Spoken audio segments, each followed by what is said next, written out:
the December 20th, 2016 meeting of the City of Tallahassee Ethics Board. We are meeting here in the City Commission chamber. It is 4:02 or 4:03, I'm advised. So I'll call the meeting to order. The first item on our agenda is approval of the minutes from November 15th. Does anybody have any comments, corrections, or additions? The ice.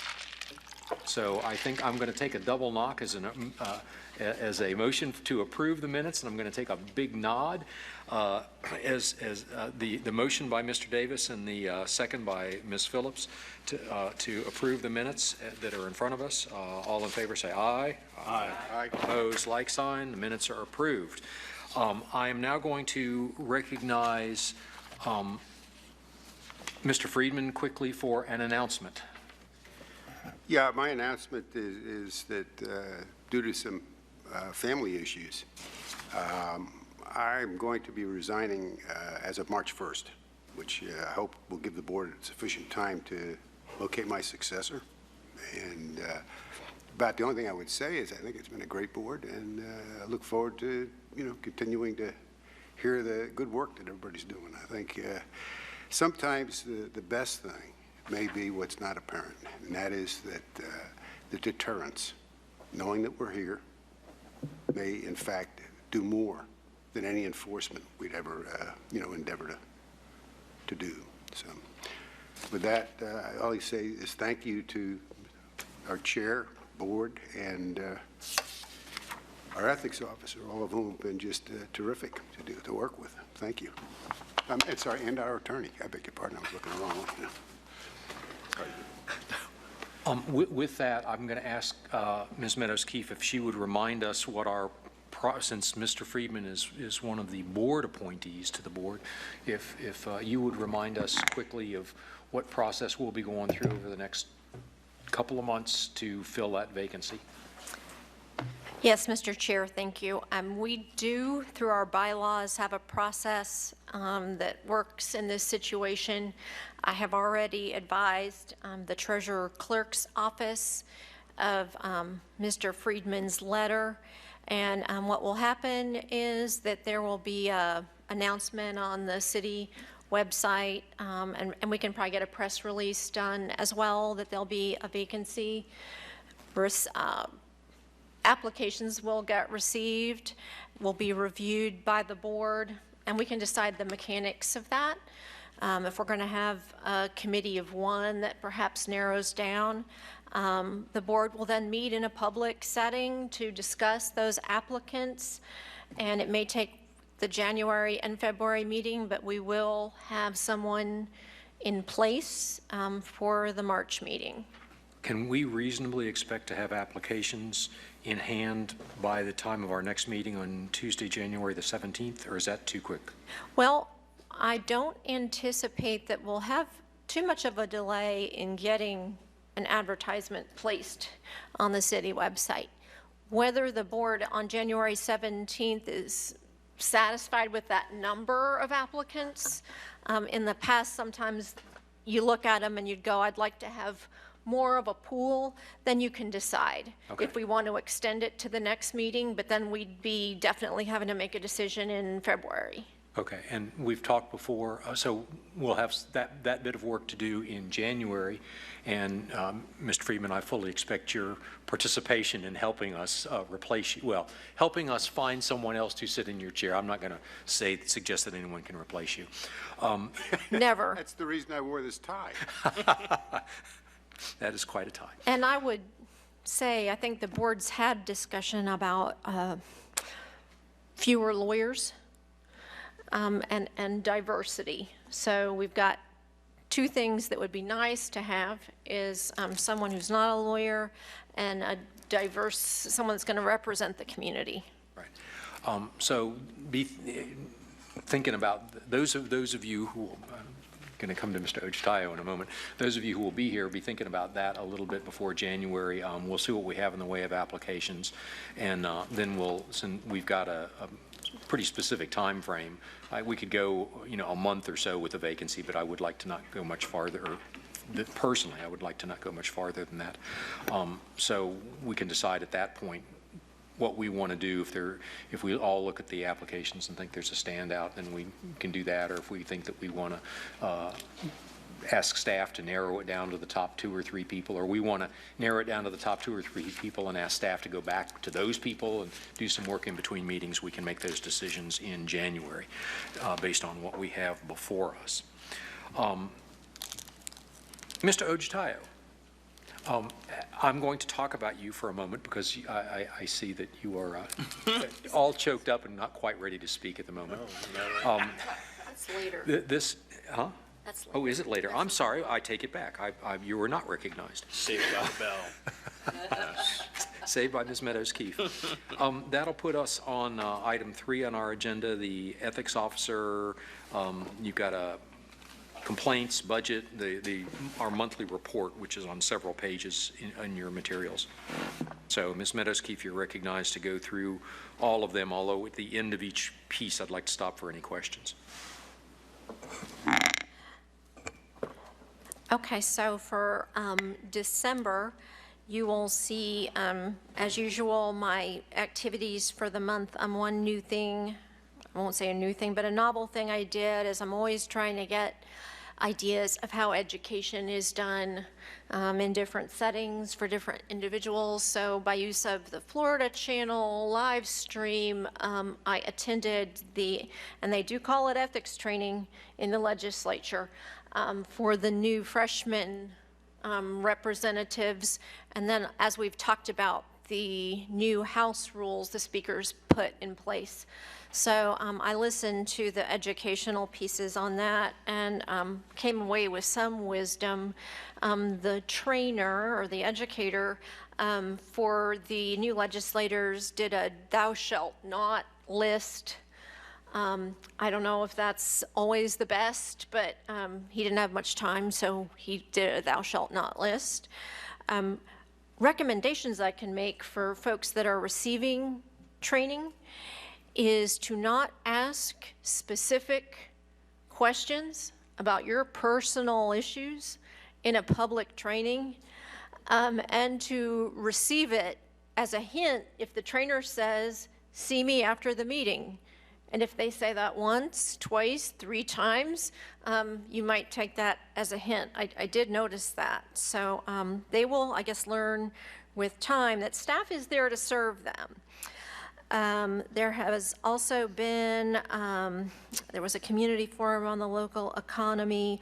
I do have Ethics Commission education scheduled for the city commissioners on January the 25th. 2017, and one of the things I'll be introducing to the commission is the desire to start calling it ethics education, so everybody can be on the same page with that. And I'm trying to do a search and replace everywhere in every city document that talks about ethics training, so we can just call it education. The other thing to note is that I did attend the annual conference of the ethics officers, and they had it in All Places, New Orleans this year. So that was an interesting setting for the conference. Although it's busy, you don't have much time to do anything. Some quick points from that: the top enforcement trends of the year or improper use of position, conflicts, and personal use of government property. There's a lot of discussion nationwide about lobby and campaign reporting violations, campaign contribution, money laundering, bribery, and coordination of communication with PACs and candidates. So those groups that form to give messages, are the candidates really in control of those or not? Likewise, I've heard from other states kind of about the structure of how they do ethics. For example, in the state of Connecticut, their ethics commission does not have control over municipalities at all. So they have oversight, obviously, over state government, over counties, but in individual municipalities, municipalities have to act on their own to enact ethics reform. So we're a little different there. And in Indiana this year, they just put in place an Inspector General plus an ethics commission. So they have both of those in place. And I'm trying to think of other things. Probably throughout the year, I'll be talking about things that I learned. I meant to bring a book with me. There is a book out called Nation on the Take, How Big Money Corrupts Our Democracy and What We Can Do About It, by Nick Penniman and Wendell Potter. And I meant to actually bring the book into the meeting, but I forgot. And there's a paragraph in that book about us in the context of the voters' action in 2015 and voting us in. And there was a plenary session on that. Another theme that sort of ties into our self-evaluation that we did last month and are continuing to do on an ongoing basis is the challenge of success measurement. That was talked about in more than one session where groups struggle with number one, public perception of how effective they are, and number two, how they're going to measure those efforts. So if there's a paucity of complaints versus an abundance, what does that mean? If you have no complaints, you're doing a bad job, or are you doing a good job by preventing? Likewise, if there's a lot, does that mean you're not doing enough training, or are you just extra vigilant? So when we talk about it here, it's an ongoing issue. So those are just a few of the things contained on my report for the month. Okay, any questions on this first page of the ethics officer report in terms of Julie's activities? Okay, so you're going to go on to the ethics hotline? I will. Yes, ma'am. Okay, I have on the next page the numbers 88 through 91. These represent the inquiries received since the last time that we met. So I found none that I thought were violations of the city's ethics code. Some are familiar to you. Some are obvious. We don't have jurisdiction, such as the one in Broward County. Others, the complainants have been here before with issues. Okay. I saw, are there any questions on this page? I've got 2 appearance cards that I would go ahead and recognize people. Mr. Stewart, you have on item 3, and I'm going to guess it's related to this particular page. It's good to guess right. That'd be my first time this year.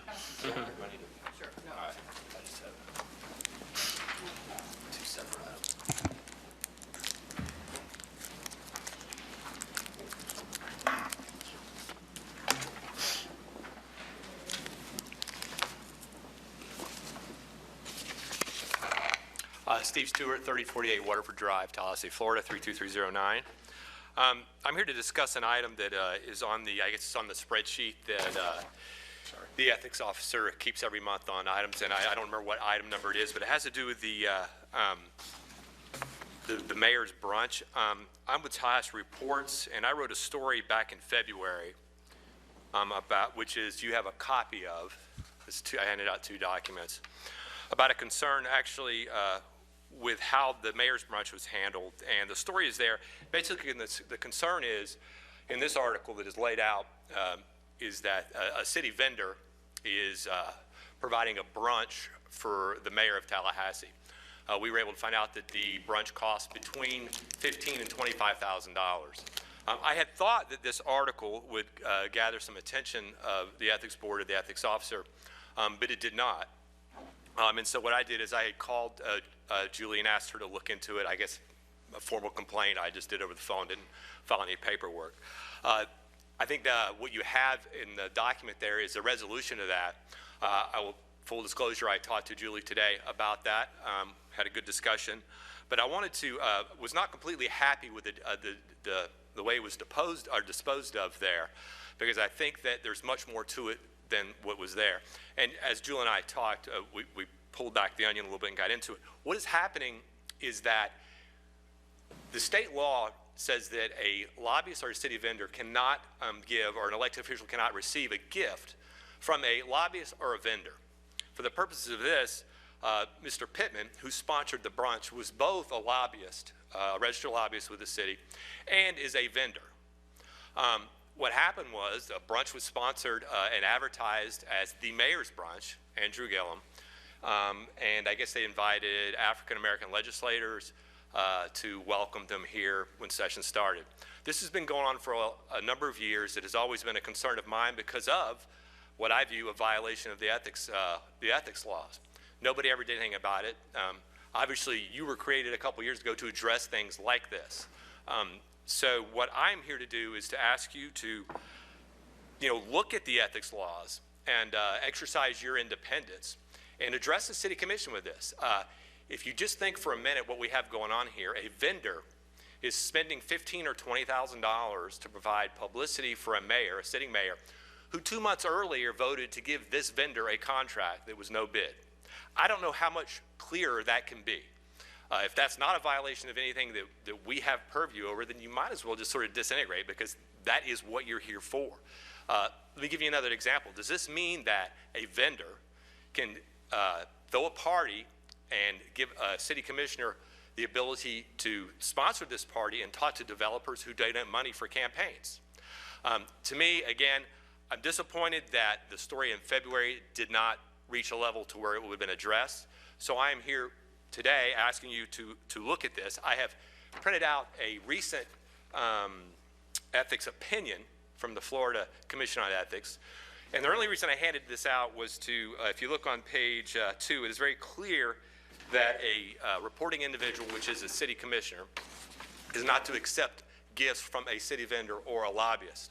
Now, what I didn't print out, and I regret not doing that, is that there is another opinion, it was in 2005, that indeed publicity is considered a gift. There was a case where a billboard company wanted to put a state legislator up on a billboard for free to let people know his phone number. And the Ethics Commission ruled that that was a gift, and it was obviously valued at more than $100.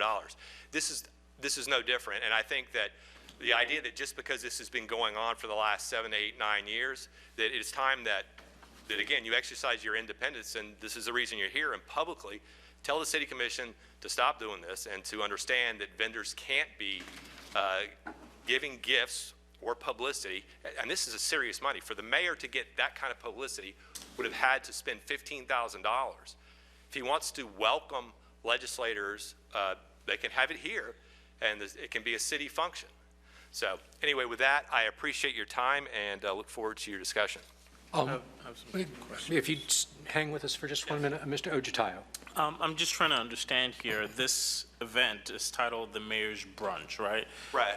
Are you saying that by that title, or is there something more to show us that indeed the mayor it was to the benefit, or that the benefit redounds to the mayor, and that he was the one that convened this for the purposes of gaining some sort of benefit therefrom? Well, I mean, I think if you go look at the story, you can see the picture of him at the event standing in front of a Pittman Corporation banner, Right.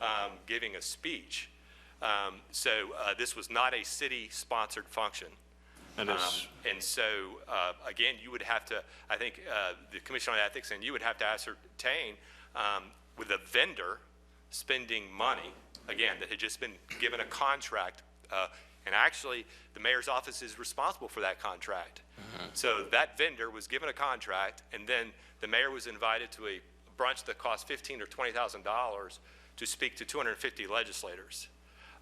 So, yeah, I think that's well, obviously, I think that's a gift. It's publicity that he could not have gotten without spending that kind of money. Now, if the city wants to sponsor that, that's a totally different thing. But I think what you got to look at here is the relationship between the mayor and the vendor who's paying for that.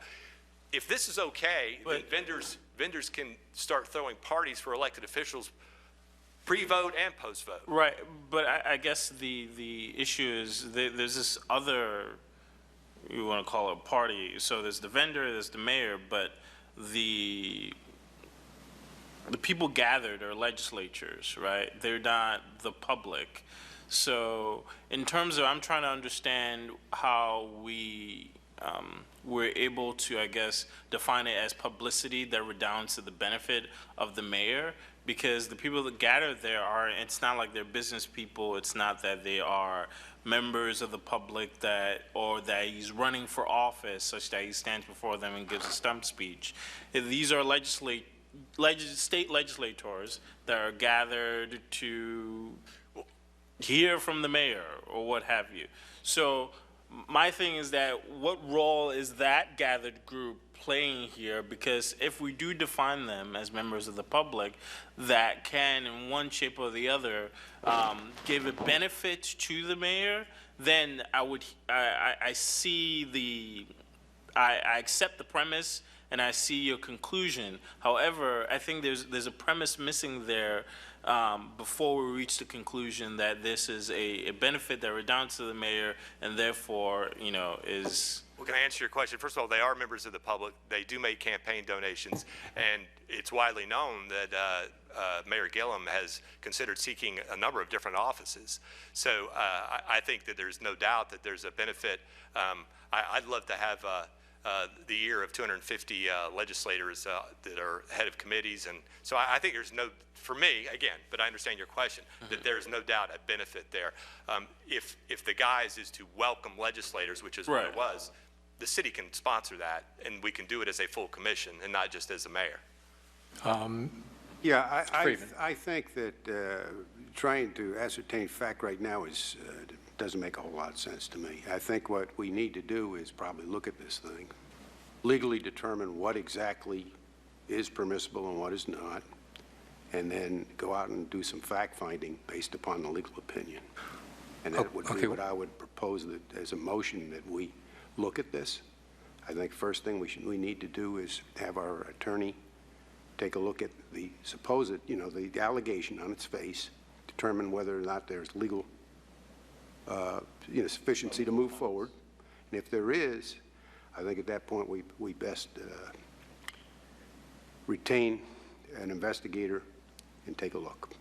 Well, let me, if I may, let me propose a slight modification of that. Sure. How about if we ask Ms. Meadows-Keefe for our next meeting, to outline a set of just facts, sequential as much as possible.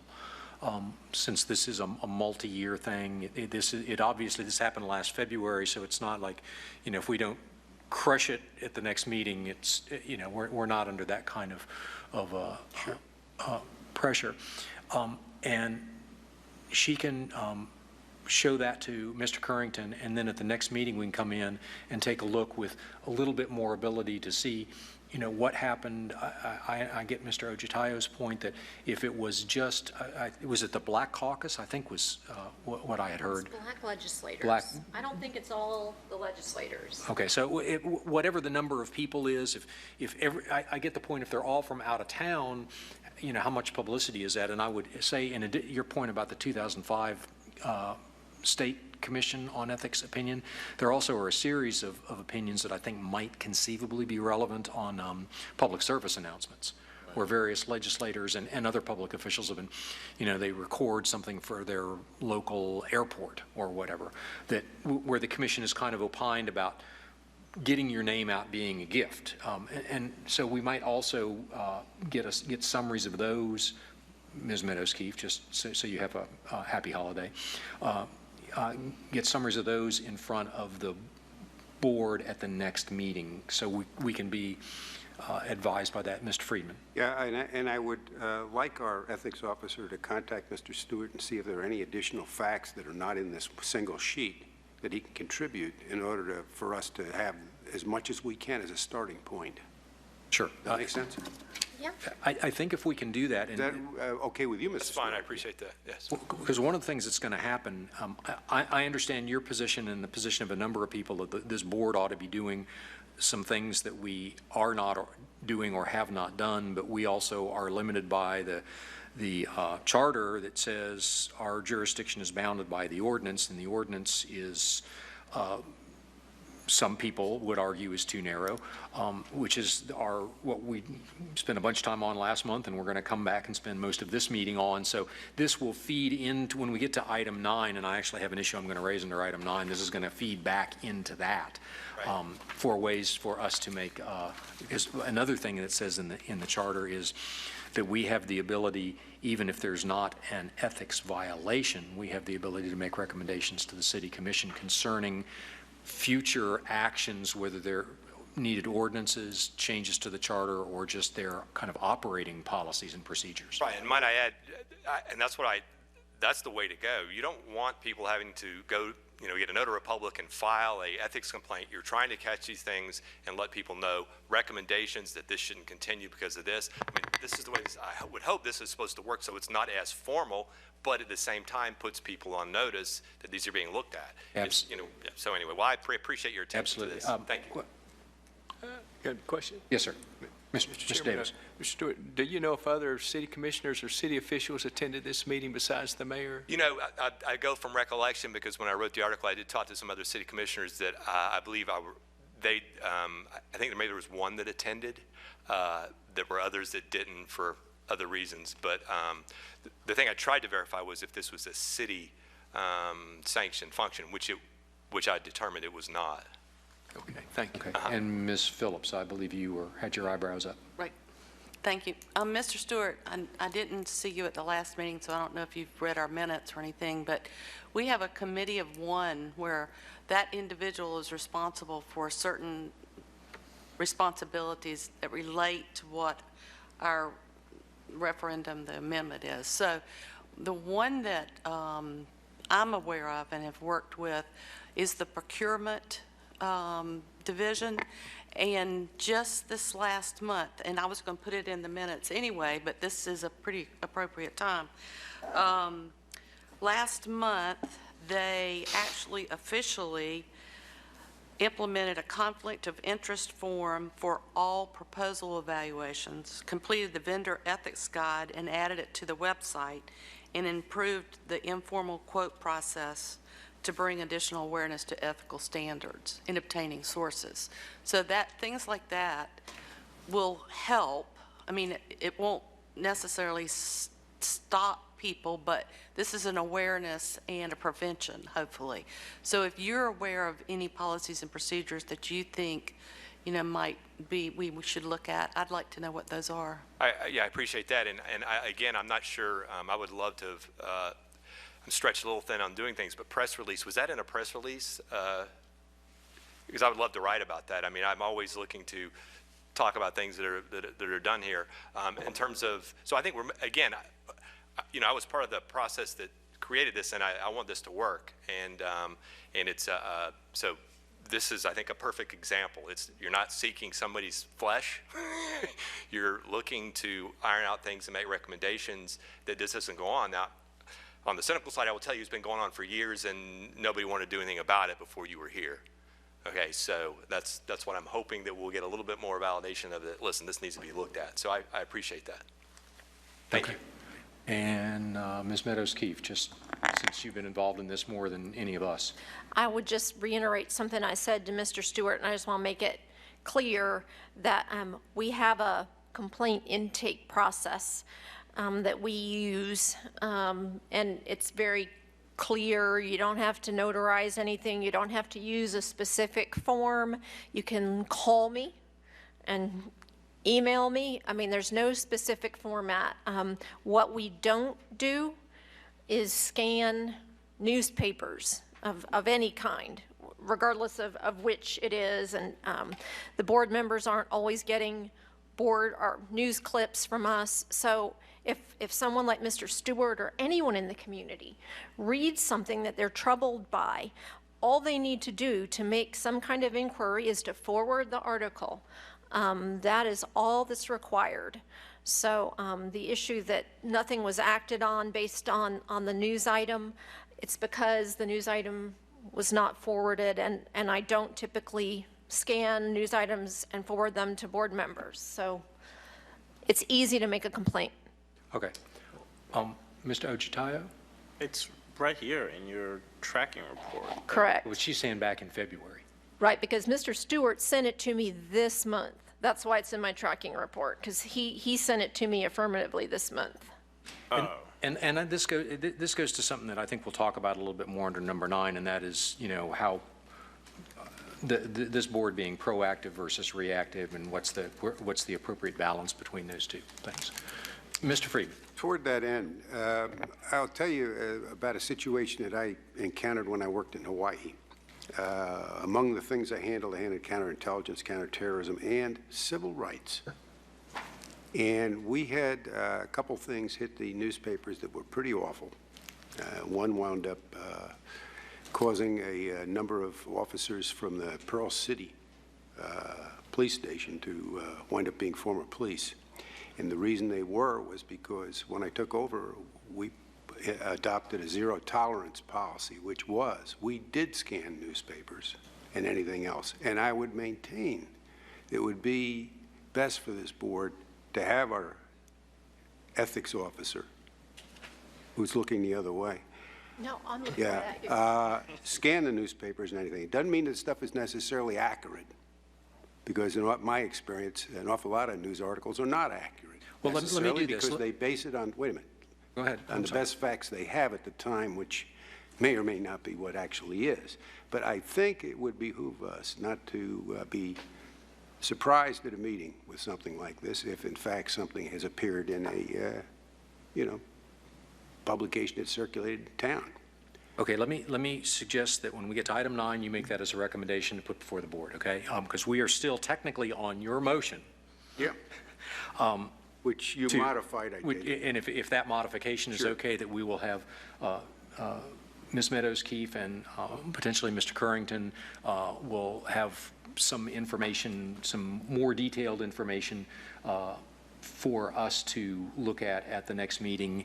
And then based on some other things that we're going to do under number 9, we may decide that it's something that can be closed, it's something that needs to be pursued in terms of a violation, or it's something where we need to make a recommendation in terms of city policy. At least those options would be available to us. Okay, so with that motion, I'm just going to go straight to a vote. All in favor, say aye. Was that a second? Oh, okay, I need a second. Who wants? Ms. Davis, is that a second? Okay, I have a second for Mr. Davis. Clarity, Mr. Ojtayo. the motion is that our ethics officer present to us just a listing of the facts, just basically a rundown of just facts only, right? Just the facts. law is what I And based on those facts, the determination whether or not we can go forward legally, Oh, so based on he's gonna what make we ascertain. In other words, does the complaint on its face constitute what, prima facie? So evidence there's of a something? probable cause analysis Probable cause. also. Well, I would say it's short of probable cause, because I think we need to have, Reasonable but if Ms. Meadows-Keefe sees something that is clearly, it looks like it's within our jurisdiction to act on, that she would talk with Mr. Currington, and they would solve that preliminary sort of jurisdictional issue, and then we come back before the board, and then we would make a decision about how to proceed with a probable cause determination. And if I may, that's generally how we proceed on anything that comes in. So it's nothing unusual. It's our normal procedure. Right. Just to be clear, because I think the last time we did this, It's confidential. oh, sorry. Yes. Wait, I thought the report was released.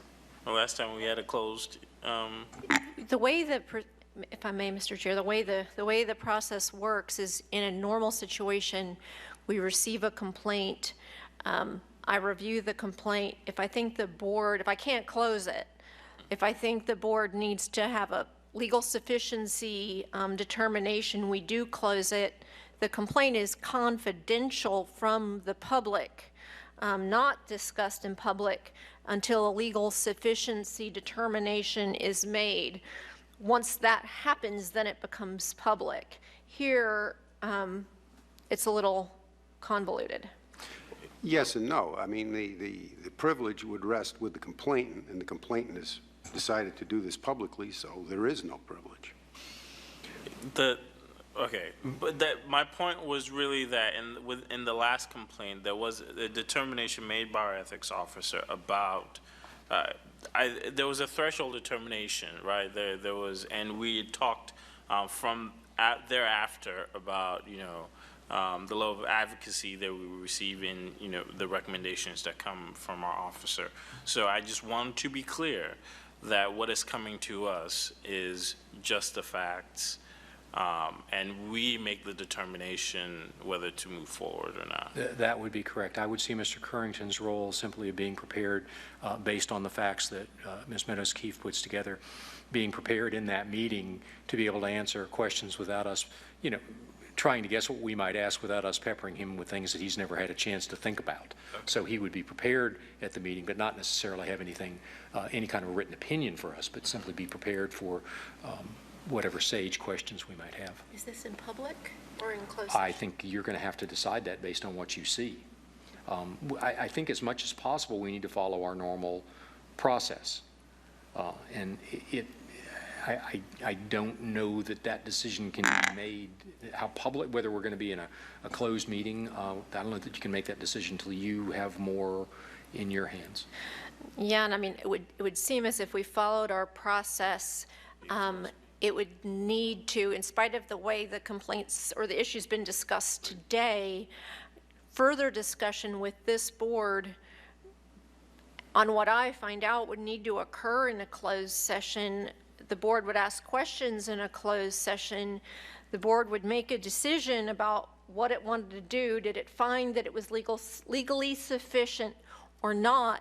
Then that is released to the public. I think that's what the law requires and how we've operated in the past. Now, Mr. Currington's free to pipe up. You've been through two of those with us already. But if we're making a legal sufficiency determination, the law says that that occurs in a closed meeting. I agree. Okay. Okay. Another question. Mr. Ojtaya for a question. What is the process? And I don't know if you can tell us, maybe this is just a throwaway, that you are going to use to go about collecting the facts here? I mean, are you going to be essentially do an investigation, or are we going to investigate, or what is it that we're doing here? Could I tell you what I intended? And that was just for her to assemble what facts are in the complaint. In other words, just flesh it out as much as is possible and then treat it on its face to determine whether there's sufficiency to go forward. Because at that point, you then hire the investigator. Okay. Legal sufficiency means that you analyze the complaint on its face in consultation with Mr. Currington. The board would then decide if there's legal sufficiency, and what legal sufficiency does is it triggers the investigation. So investigation does not occur until there's a legal sufficiency determination. So then you would say, yes, Julie, please retain the investigator and further investigate, or you'd say no, do not. That would not forestall the board from saying this is something we think we should maybe refer the Ethics Commission, or we're going to close it, but that would happen in a closed meeting. Got it. And my understanding is that Ms. Meadows-Keefe would not just be assembling what Mr. Stewart has, but that she would also go without doing a formal investigation that you would expect of an investigator, but that she would assemble whatever other relevant information is readily available, and that could be from a number of sources. Something short of a full-blown, like a... Well, it's the equivalent of a preliminary investigation on a criminal matter. Yes. You get what you can together quickly and just say, is this in the worst possible instance, worst interpretation, is there sufficiency? Mm-hmm. If in fact there is, with the worst interpretation, yes, then you investigate, and it may turn out there isn't, it may turn out there isn't. Okay, so we're all on the same page on the motion and the second on the motion. Call to question. With that, all in favor say aye. Aye. Aye. Opposed, like sign. And that would pass for Ms. Meadows-Keefe's holiday. I also have a card on number 3 from Mr. Wilcox. Thank you, Mr. Chairman and members of the board. I'm Ben Wilcox with Citizens for Ethics Reform. I first wanted to wholeheartedly support Mr. Friedman's recommendation that the ethics officer scan the newspapers and look for questionable, occurrences. Because if it's raising questions in the minds of the citizens, it's nice to know that somebody's going to look into it. And I also have a procedural recommendation for you. Rather than, coming before you with the outcome of these complaints, closed, why not have the ethics officer's recommendation and have the ethics board vote to, adopt that recommendation? And that would allow you to have discussion on some of these items that, merit a little bit further discussion. And I would point out the item 89 here, where citizen-forwarded news items regarding allegations of developer influence, RE commission decision reselling city real estate, city employee did not disclose to citizens names of developers and/or individuals who may have expressed interest in the property. Spoke with the action taken. Spoke with city employee. No public records existed. City employee had informal discussions with several entities potentially interested in property. Employee does not keep records of informal discussions. In course of employee's job, employee frequently gets inquiries about various city properties. I mean, that raises a lot of questions in my mind, just that scenario right there.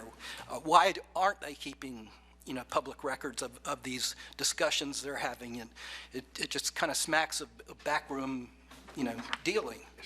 So I would just highlight that item as well for your. Okay, I think that's something we can talk about again when we get to number 9, because under number 9, we're talking about both any recommendations that the board might want to make to the city commission, as well as recommendations sort of to ourselves to improve our processes and policies. And I think we'd gone through that second category, recommendations to ourselves, pretty substantially at the last meeting, but that's certainly one we could add today. Ms. Meadows-Keefe, there's one more page, our budget in your monthly report. I think that this is just a continuation of the previous couple months' budget. Does anybody have any questions or comments? Ms. Meadows-Keefe, anything you need to tell us about? No, sir. Okay. With that would complete item 3, and we would go to our ethics moment, and I think we might have a handout in front of us on this. You do have one handout, and actually I moved too fast, I guess, in my report. I talked about some of the things I was going to talk about in the ethics moment, which were some of the things I learned at the conference. But one particular item I did pull, I always try to look at the Florida Ethics Commission's actions in the month after we meet or before we meet, and pulled out this one decision that I found interesting. And this was a real interesting discussion among members of the Ethics Commission. You have someone who was serving on an expressway authority and was supposed to file Form 1s and 6s, and for several years had not, and had accrued rather substantial fines. The Ethics Commission has been struggling, I guess, to collect these fines from people, and apparently they hired a lawyer to just work on that, and that's a difficult process. You're trying to attach people's wages, et cetera. So there was a recommendation made regarding this gentleman that since he was a member of the Florida Bar, that this matter be forwarded to the bar as an FYI.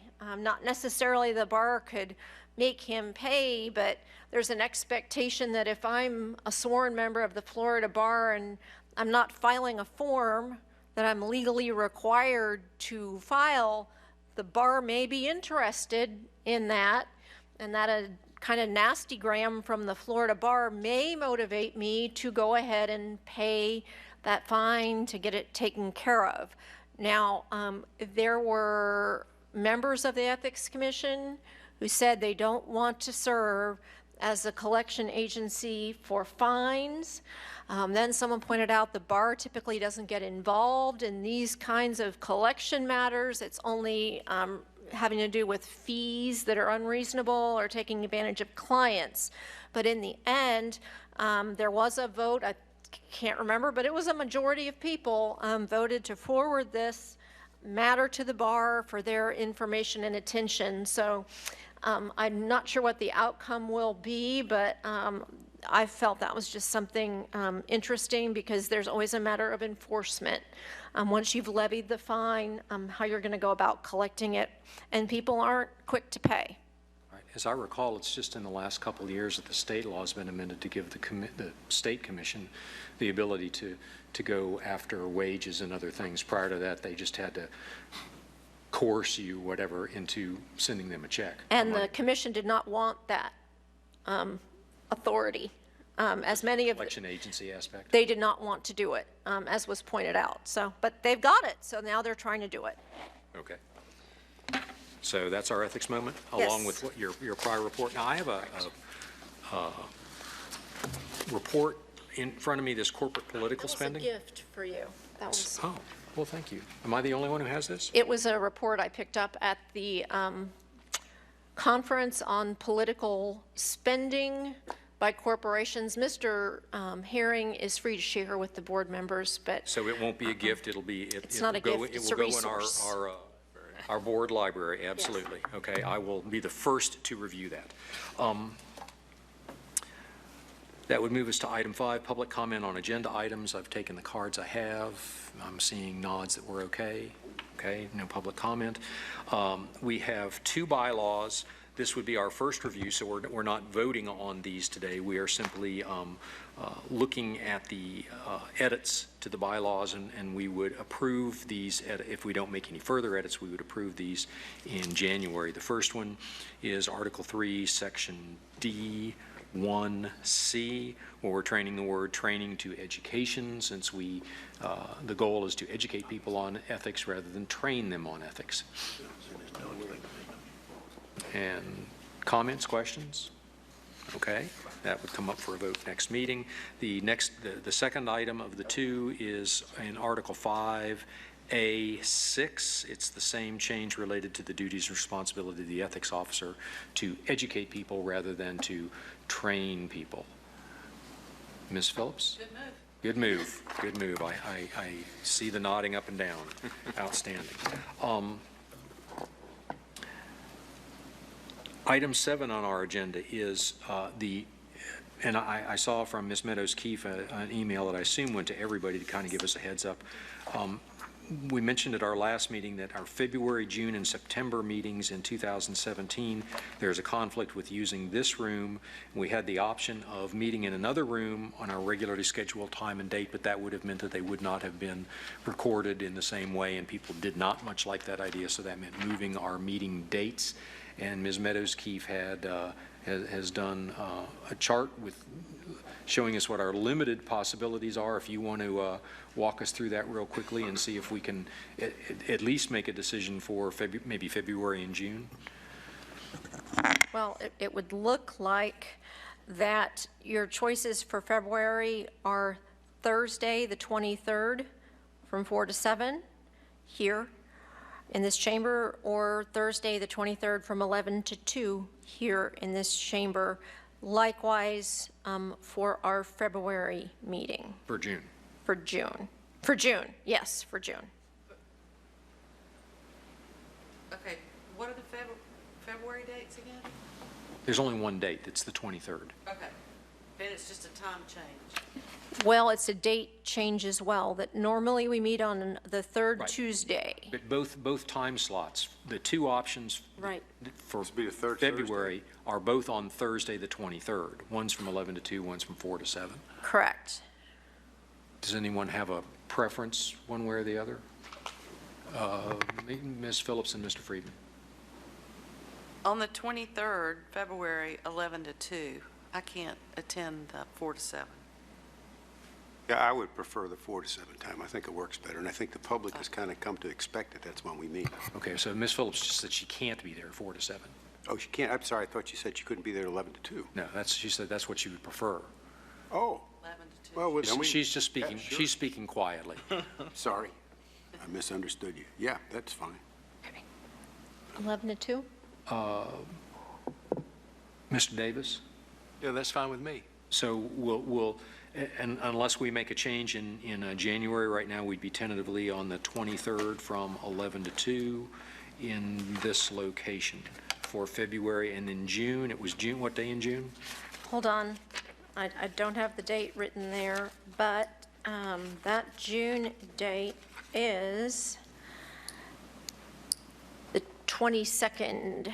So the same thing in June, Thursday, is that a Yes. Thursday? Yes. Thursday, June 22nd, from either 11 to 2 or Yes. 4 to 7, Yes, this location. correct. So again, now I gotta, Anytime. Have an anytime. Why Ms. don't we Phil- meet 4 to 7, since that's the normal? Okay, on- And the public can, okay, yes, that was Mr. Friedman's comment. So we'd be on, again, subject to some future change, as all of our meetings, our future meetings are, Thursday, June 22nd, 4 to 7. here, instead of, that would have normally been a Tuesday, I guess, probably the 20th. So we're just a couple days late. Okay. So those will be our tentative times. Mr. Davis, you okay with that? Yes. June, okay, so I'm not going to bother asking this end of the table, since you can just watch us from afar, hopefully some, resort afar. That would get us to our break. What time? It's almost 5. It's almost 5. Let's see if we can take about a 15-minute break, and we're going to come back, and then what we're going to do for the rest of the time is we're going to slog through our recommendations. But what I asked Ms. Meadows-Keefe to do, I think at the last meeting, we got through most of the things that would deal with our recommendations to future iterations of this board to change some things like improve our website and such. Most of what we're going to do is, I asked her to look at the best practices kind of from the other local governments in Florida and see which of those looked like they might translate to something here. We talked about adopting or changing our jurisdiction to include some or all of the state ethics law, but there also are a variety of local governments that have adopted their own specific versions of things that the big ticket items in the state ethics law, and she's going to walk us through that, and then hopefully we can come up with a recommendation, however narrow or however broad, that we can make to the city commission concerning our jurisdiction. Either we're fine with it as it is, or we think that they should consider expanding it in some way. So that's what we're going to do for most of the remainder of our meeting. Okay, so we'll be back at about 5:15. Guys in the booth.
2015 or 16, we are back.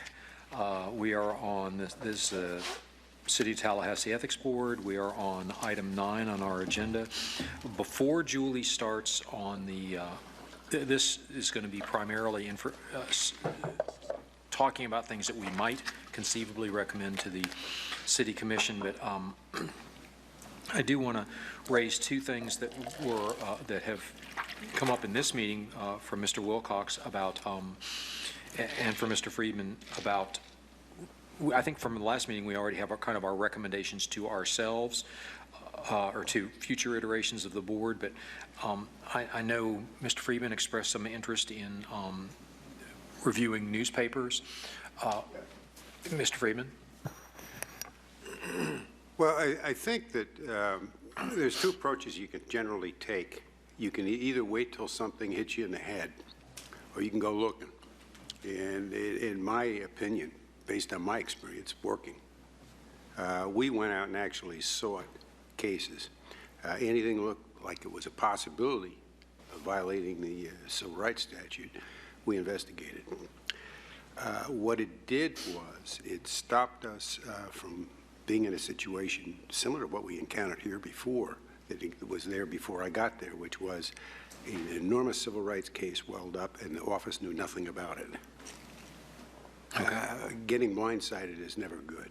Okay. So if you can go, and you can make it a standard practice to go seeking anything you can find, what you can do is make sure that even if something comes up and blindsides you, it won't be because you weren't looking. I do think if we do that as a recommendation to ourselves, we probably need to bound it so that it shouldn't be, the New York Times and the Washington Post and even the Tampa Trib. It ought to be things that relate to Tallahassee. I know Mr. Currington mentioned something to me out in the hall a few minutes ago. We actually were talking work, but there were no other board members there. Can you remind me of what that was, Mr. Currington?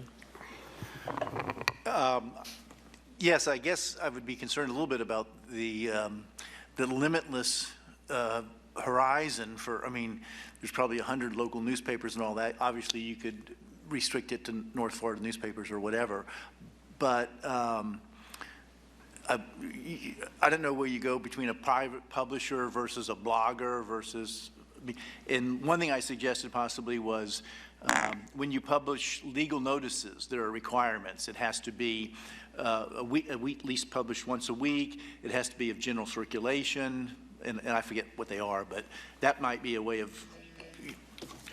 And obviously something that's, I would say that is a publication that is substantially or predominantly Tallahassee, Leon County related. I think if we put that kind of a boundary on it, that would be doable, and we could add that if. Well, you're going to be speaking to Mr. Stewart anyway, so what I would suggest on his publication would be just ask him to email a copy to the board whenever he publishes, and then we'll get the Democrat, through normal channels. And I know Ms. Meadows-Keefe has already made that So I think request of him. and I would agree. I'd limit it just to anything in Tallahassee. Okay, so if everybody else is okay with that, we put that on. At some point, we're going to have to, do some drafting in terms of our that would be a recommendation to us, and we'll come back in a future meeting with actual language, but that would be on the list. Mr. Ojitayo. So, I hear what everybody's saying. I agree to some point, but my only reservation is, generally, if you're looking for something, you're going to find it. Insofar as, are we here trying to hunt for issues where there might not be any? And studies have shown in myriad of ways how implicit biases play into these processes, and what we've already formed about something would either be supported or not even affected by what we read. So to the extent that us or the officer looking for things and trying to search for something, one, there's what approach is she taking to it? Is it with already a formed mind about what she's looking for, or so that's one side, the implicit bias issue. But the second side is that if you look at something long enough. Let's say there's a crowd of people and you're looking for somebody, you know, that is gonna nod off, and you keep looking at that person, one person, you're expecting them to nod off. Eventually, they'll nod off. So it's like, it's a self-fulfilling, and it becomes a circular issue.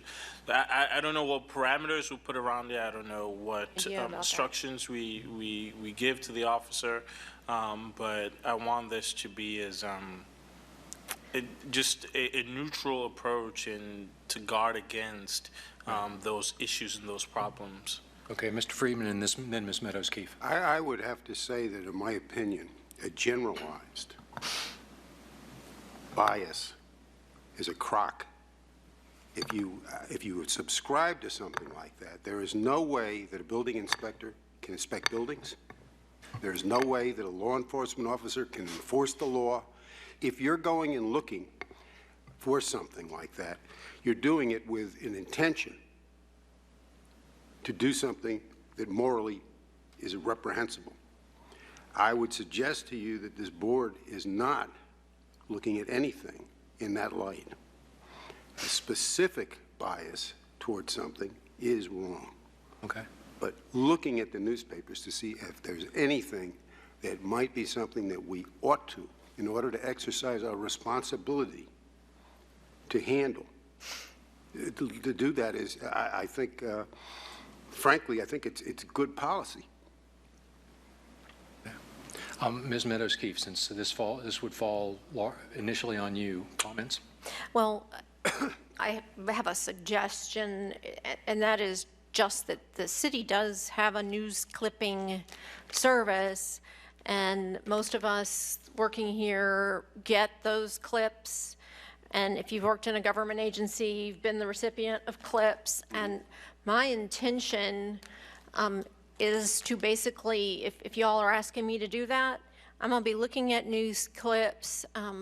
I will also look at Mr. Stewart's publication. I'm not sure if that's on the clips. There have been items from there in the past. I don't intend to do daily Google searches or tweet decks or any of that. I mean, unless anybody has any objection, I'm going to limit myself to 2 local publications and the news clips that come to our desk, and I'll clarify before there's any question that the clips that come are not edited in terms of favorable or unfavorable. If there's a story that appears, whether it's bad or good, it's there for everyone to see in the clips, and that's why they're presented, so that we know what issues are relevant. So I don't necessarily intend, unless you instruct me to do so, to do any extensive research other than what I get on a daily basis. And I would think the second, and I was going to treat these separately, but the other recommendation that Mr. Wilcox made was that on the monthly tracking hotline, that instead of those being closed, that would be a recommendation from the ethics officer that they be closed, and the board make that final decision. I think that might be a good place for us to look, but I would want Julie to continue to close those items that come to her that are not ethics, or that don't relate to the city of Tallahassee. I think you got a call from somebody complaining about what's going on in Broward County. I think she's safe to close that, but those things that are arguably within the confines of an ethics discussion and relate to the city of Tallahassee, for her simply to make a recommendation on her sheet, and then us to take the final action. And I think you could use that same kind of distinction on the clips, that she's doing the initial, her scan, Mr. Ojtayo, would include, does this fall kind of within the ethics jurisdiction? You know, we're not going out just looking for somebody who did something where we can, you know, call a gotcha. But something that would fall within the ethical parameters of the city of Tallahassee. And that would bound it, and then we would be in a position of trusting her judgment on that initial sort. People always have, as I pointed out, the ability to send a complaint to me at ethics.talgov.com. So if any board member or member of the public sees something that they would like to have looked at and included on this sheet for board discussion, they simply have to forward it to me. It's not asking that much. So if it's okay with I don't know that I need a motion, we need a vote, but if it's okay with people, I'd like to put that on those two items on our recommended list to us, which is, we'll come back in a future meeting with actual language drafted, and we'd have a chance to review it then and edit it then. And Ms. Phillips. I have a question, and it relates to the time that our ethics officer has to respond to a complaint. Is there a limit to the time frame on that? Ms. Meadows-Keefe. Not having bylaws in front of me, I don't know, but I can tell you that I basically have a standard for myself that's immediate, that, I don't sit on things, and normally it's within 30 days. So like, for example, this issue that's come up with the brunch, I intend to have some materials ready for you all in January. But I think I have a framework set out in bylaws, but I don't have them. Maybe Mr. Currington has them at the end there. We have talked in previous meetings about if something came in that was clearly within our jurisdiction and clearly looked bad, that the ethics officer would talk to the chair, and at that point the chair would decide whether or not to call an emergency meeting or a meeting outside the normal monthly time frame. So we do have that process in place. If there's something that needs to be dealt with, it's an ongoing situation, and it's appears to be relatively clear, relatively critical, that we could move very quickly if we need to. So we've got that flexibility. Most of what we've seen so far has been, if there's been any kind of issue, it's been something that's been kind of ongoing, and the difference between, a 30-day get it right versus do it now, we're far better off to get it right. So, Mr. Currington. Just a quick perusal. Article 9 talks about our complaint procedure. And in paragraph A4, it addresses certain classifications of complaints shall be referred. It says parenthetically, within 10 days if legally sufficient. Okay. So, again, a lot's falling on Ms. Meadows-Keefe's shoulders on that initial review. But I think, again, the recommendation to, like, close cases, I think, pushing some things onto the board, I think that's probably a good thing to do, and will cause us to have more discussion and more public record recorded discussion on some items. Ms. Phillips. That's the only reason I asked the question, is if she delays closing. But if it's legally sufficient, then that's the term that sets it apart. Yeah, then we're going to move expeditiously. Mr. Ochtai, are you okay? Yes. Okay. So we got those two things that we'll add to our list of things for us to do, which were more kind of conceptual, like improve our website. And we'll try to get I think we've got our list now of our recommendations to us, and we will flesh those out and get, concrete language or fleshed out language in front of the board. We talked at the last meeting a lot about recommendations to the City Commission. Again, we've got a couple ways of doing it. We've got recommendations to the City Commission that might relate to amending the charter, recommendations to the City Commission that might relate to amending the ethics ordinance, and then recommendations to the City Commission that might be just in the nature of policies that fall short of ordinances that we, where we think there's opportunity to do something good. And then we have, in any of those three categories, we've got two things we can do. We can say, we would like you to consider and put very specific language in front of them, which means we're going to, in a public meeting, do some wordsmithing, or we can recommend something more conceptual. If there was in the provisions Ms. Meadows-Keefe's going to go through, we see that there are 3 cities in the state that have some specific ethics provision. We can say we reviewed and we see 3 cities in the state already do this. We think that it would behoove the city of Tallahassee to look at something similar, make a very generic recommendation, and let them work through using their staff and the City Commission's public meetings to put the wordsmithing, if you will, on them. So with that as kind of an overview, Ms. Meadows-Keefe is going to walk us through what I'm going to call best practices from other Florida municipalities. Recognized. Thank you. I was sort of hoping you would do this, but That's okay. Just remember, you're not paid by the word. Okay, that's cool. The first group of suggestions relate to misuse of position, and I sent to you all, which is not in my notebook, so if the chair has it, I would love that. There was a section of 112.313 that I sent out to everyone that I don't have here in my notebook, that I was going to use to compare to the local provisions in Jacksonville and Palm Beach County. There'd been discussion, and I think the chair's position was that if you look at the breakdown of cases that come before the Florida Ethics Commission, a very high percentage of those cases relate to misuse of position. So if this board were to adopt some provisions on misuse of position, we could, in effect, capture a large number of potential violations. So I have, based on previous references to Jacksonville and Palm Beach County as models, pulled out the language that they utilize to talk about misuse of position or information. My recollection is that the Florida Ethics Code does require corrupt intent for misuse of position.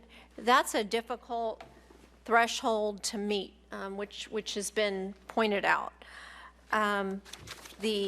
Okay, great. The copy's been handed to me. Misuse of public, yeah. No public officer, employee of an agency or local government attorney shall corruptly use or attempt to use his or her official position or any property or resource which may be within his or her trust or perform his or her official duties to secure a special privilege, benefit, or exemption for himself, herself, or others. Again, what you're wrestling with there is that corrupt intent language, which is, if you've looked at cases where a lot of things fall apart because you can't establish that corrupt intent. What you get, if you're looking at, for example, the one in Jacksonville, is instead of proving a corrupt intent, you just have to prove the person intentionally used his or her position to advance their own interests, so that threshold of proof is lower than that which has to be proven before the Ethics Commission. And then likewise in Palm Beach County, you have something similar, that a public official shall not take action or fail to take action if they have, with reasonable care, would know that it's going to benefit them. So really, the thresholds in these two provisions are lower and easier to prove than going to the Ethics Commission. And one issue we've heard from stakeholders is that the Ethics Commission standard doesn't catch enough people, so therefore we need to try to adopt stricter standards. So that's what these two are trying to capture. So what you have on the case of Palm Beach essentially is a negligence standard, but perhaps gross negligence. And what you have is an intentional standard on the other one. I would posit that having a negligence standard is dangerous for something like this, because someone can make a mistake with no intention to do anything wrong and still be caught under that, because a reasonable person would have, and that's fine, except we don't always behave reasonably. I wish we did, but we don't. It's taking a quasi-criminal matter and almost reducing it to civil, which makes me uncomfortable. Yeah, I would give you an example. This is something from a long time ago, but a parent who's a public employee and they get a text message or something on their phone as they're driving their public car, little Johnny's sick and can you pick up the prescription? And so they're driving the public vehicle and they stop in the drugstore, they pick it up. They've clearly used public stuff for their personal gain. And that's, I think most people would perceive that as, assuming that they didn't drive 40 miles out of the way, most people would perceive that as no harm, no foul, versus the person who regularly leaves the office to pick up the family's prescriptions once a month, tells everybody they're going to do some business that they never go do, and is gone for 2 hours, and it's a regular thing, and it's been going on for years. On an individual occurrence, it's sort of the same behavior, but I think everybody evaluates those 100% different. The second one being something that we ought to react to. Well, you could make a case the person who left work and gets a call that his son is sick, had no intention of going to the, I mean, that's not why he left work. Right. It just Exactly. so happened that Exactly. So, circumstances. yeah, I agree with your comment 100%. I think we would need to be, again, the question is, on something like this, let's say that we like misuse of position. Would we want to make a recommendation? Would we want to pick one of these up and sit here today and try to fine tune it? I would tell you, knowing that the city staff is going to come behind us and rewrite it anyway. Or would we want to say, well, gee, we think misuse of position is something that, and I think actually Mr. Davis said this at the last meeting, misuse of position is something that it sort of seems like this board ought to have within its jurisdiction. We recommend to the City Commission that they adopt a misuse of position standard in the city ethics ordinance. So we can go either way depending on what you guys want to do. But those are our kind of our two options. So do you want to talk about these issues one at a time, or you want to let Ms. Meadows-Keefe go through the whole ball of wax, and then we can come back and say we like certain issues or we like the package? Any preferences? One at a time, Mr. Ojitayo says. Mr. Friedman nods. Ms. Davis? Okay, so Ms. Meadows-Keefe, you did the misuse of position one, the first, is that 2 pages? 2. So if you'll just stop at the end of each one and let us chew on it a little bit. Okay. Do we say which one we prefer on that one? Well, remember we have the state law that Ms. Meadows-Keefe read, and I'll read it again. It's only one sentence.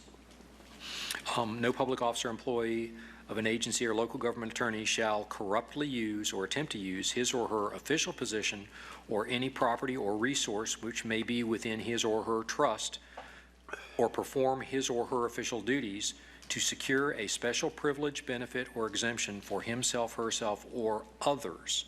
That's the narrow state definition. And then you've got so that's basic corruptly used. The city of Jacksonville is intentionally used, and the Palm Beach is with reasonable care. And I think Mr. Friedman was objecting to the reasonable care standard. Yes. So we would be either the state provision or the Jacksonville provision would still be on the table.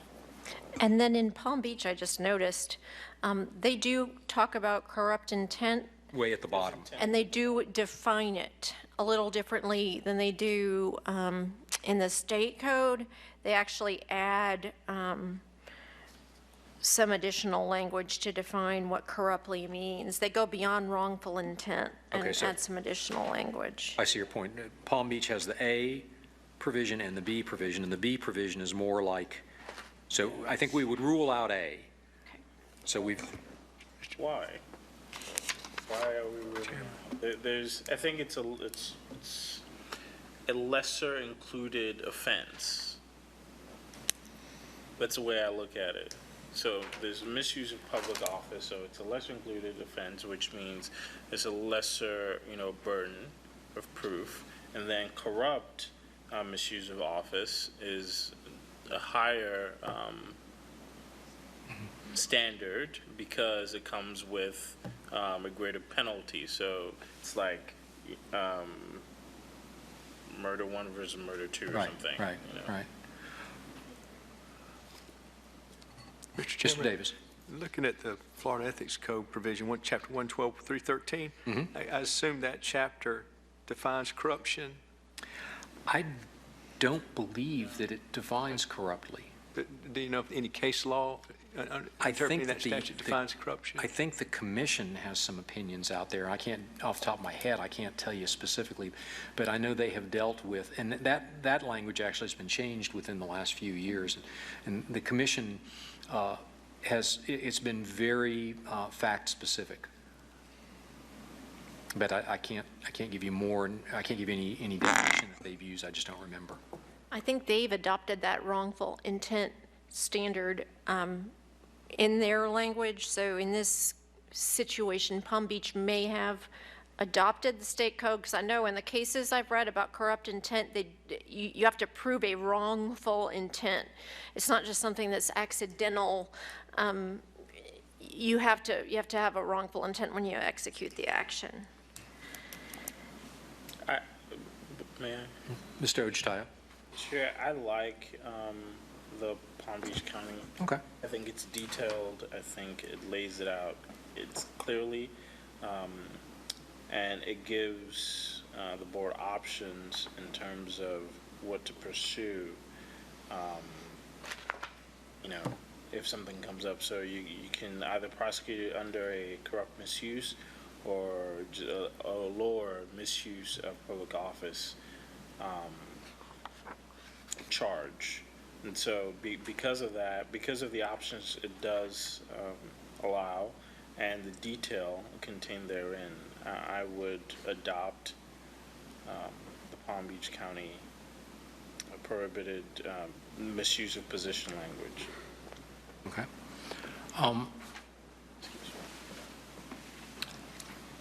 Okay, so we have a couple different opinions on misuse of position. Let's walk, before we make any decisions, let's let Ms. Meadows-Keefe walk us through each of these. And come back and see if we can land this somewhere. So we're now on outside employment. Yeah, outside employment, and some of the reason why these particular provisions are in front of the board are from public discussion, from board discussion, and then also from particular matters we've seen come up before the board. Outside employment, if you'll think back, we had an issue with the energy auditors, and although they didn't find any violations, they did detect some things that could be tightened up. So I started thinking about outside employment within the city and perhaps a need to look at and have some centralized documentation of city employees who work in other jobs. So here I have moonlighting positions from the city of Jacksonville that basically set some limits for that employment. And then also they are supposed to disclose that and provide that to the ethics office, the human resources chief, and you're supposed to come up with a form. There is also a similar requirement in Dade County, and they require a bit more in terms of reporting, and those forms are open to the public. So the only experience I bring to bear on this is that at the state, you do have to disclose, at least when I worked there, you had to disclose outside employment on an annual basis. It went to the ethics person, and they had to sign off on that, and your supervisor had to sign off on that, and then I guess it was registered somewhere. I know that because I used to have to approve the forms, and there were a lot for the big department where I worked. So it may be something useful to the city. I have not seen thus far that they're doing this. They may be doing it departmentally, and some departments have requirements like building inspectors can't do any kind of construction work within Leon County. So they have some prohibitions. But in trying to capture kind of an overall picture of where people may be working besides the city, that's a way we can be preventative in making sure there's not conflicts with folks and what they're doing outside. So I don't know if that's something the board's interested in, but that language is there. Comments, Mr. Ojtayo? Just to be clear, even your work with the agency, that was if there was reasonably conflicted with their primary employment, right? No, they had to disclose any Any and everything? additional outside employment. So like if they waited tables at the IHOP on the weekends, they had to fill out a form. And obviously, I looked at that and said, that doesn't conflict with your job at, well, unless you're in food inspection, but that doesn't conflict with it, and you sign off on it. So, and there were some times when you'd say no. Okay, so the question, the threshold question is, who does the determination of whether there's a conflict? Is it the employee or the employer? To me, I'm more comfortable, or I lean towards trust unless, you give me a reason not to trust. So insofar as this is something that should be reserved to the employee to make that determination in good faith. Hey, here, I'm going to report anything potentially that could be of a conflict of interest. So that's why I like the language from Jacksonville, where you have a reasonable expectation that this could impair your independence or performance of your duties, you must report it. Yeah, I think it also goes on to say that you also have to disclose any non-city employment. So over the years, the guy who is an amateur stamp collector, and he ends up over the internet, buying and selling a lot of stamps, and after some period of time, he finds he's doing $20 or $25 or $30,000 worth of business, and every time somebody walks by his computer at work, there's pictures of stamps on the computer. I'm not sure that it's not that just having people report outside income, or at least any if it's $50, I mowed my neighbor's yard once, and he gave me $50. I don't know that that's employment. Right. But Mr. Friedman. I would suggest that the easiest way to administer the thing, having been in management, is just have everybody report all outside employment. And I would add to that there's a safety for the employee involved. If the employee reports the employment and later someone doesn't like it, he's protected because he said, I reported this, and I have not deviated substantially from that which I reported. I think that works to the benefit of the employee to have the supervisor, whoever it may be, just go over the thing and say, okay, because that way there's no question in the mind of any employee, am I doing the right thing or not? You don't want to put people into more positions than necessary where they have to make their own ethical determinations on something that's essentially technical. Okay. Would it be appropriate to not only just report it, but to have the supervisor say it's appropriate or okay, or an ethics officer or the legal counsel, or? I should think the Because then supervisor. that protects the employee. Yeah. That's just against just exactly what you're talking about. Yeah, I think the supervisor generally is done it in the federal, that's how we did things. And it just, that way just somebody sticks a memo in a file and says, yeah, he told me such and such, I said it was okay. If something happens later, at least the employee's got that. But if it's just reporting, then it's up to, which is, okay too, then they're just reporting it, period.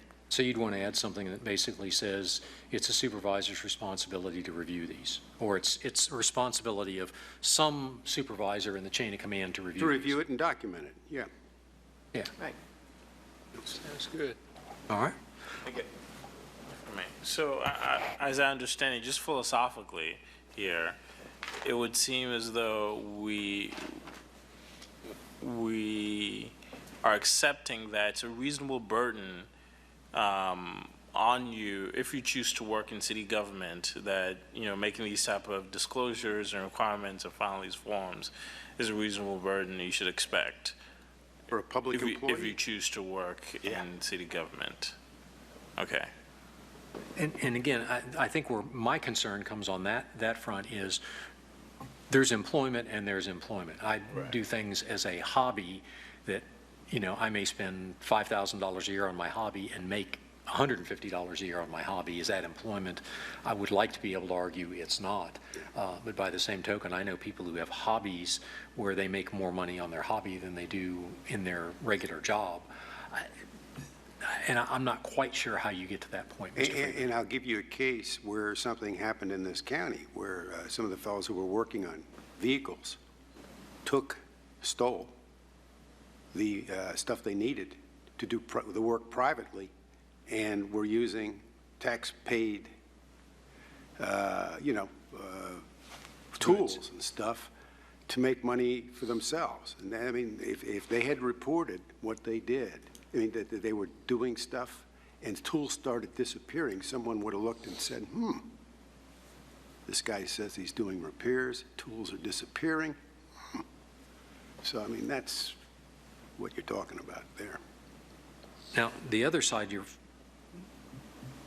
well, this would be for any employees. For those people who file a Form 1, which is going to be a much more limited group, they're already disclosing some of this, the higher level income items. So If they make more than a certain amount. So one way to do it might be to say that all employees ought to be bound to report, in terms of outside income, what the Form 1 filers have to report. That would get rid of all the de minimis stuff.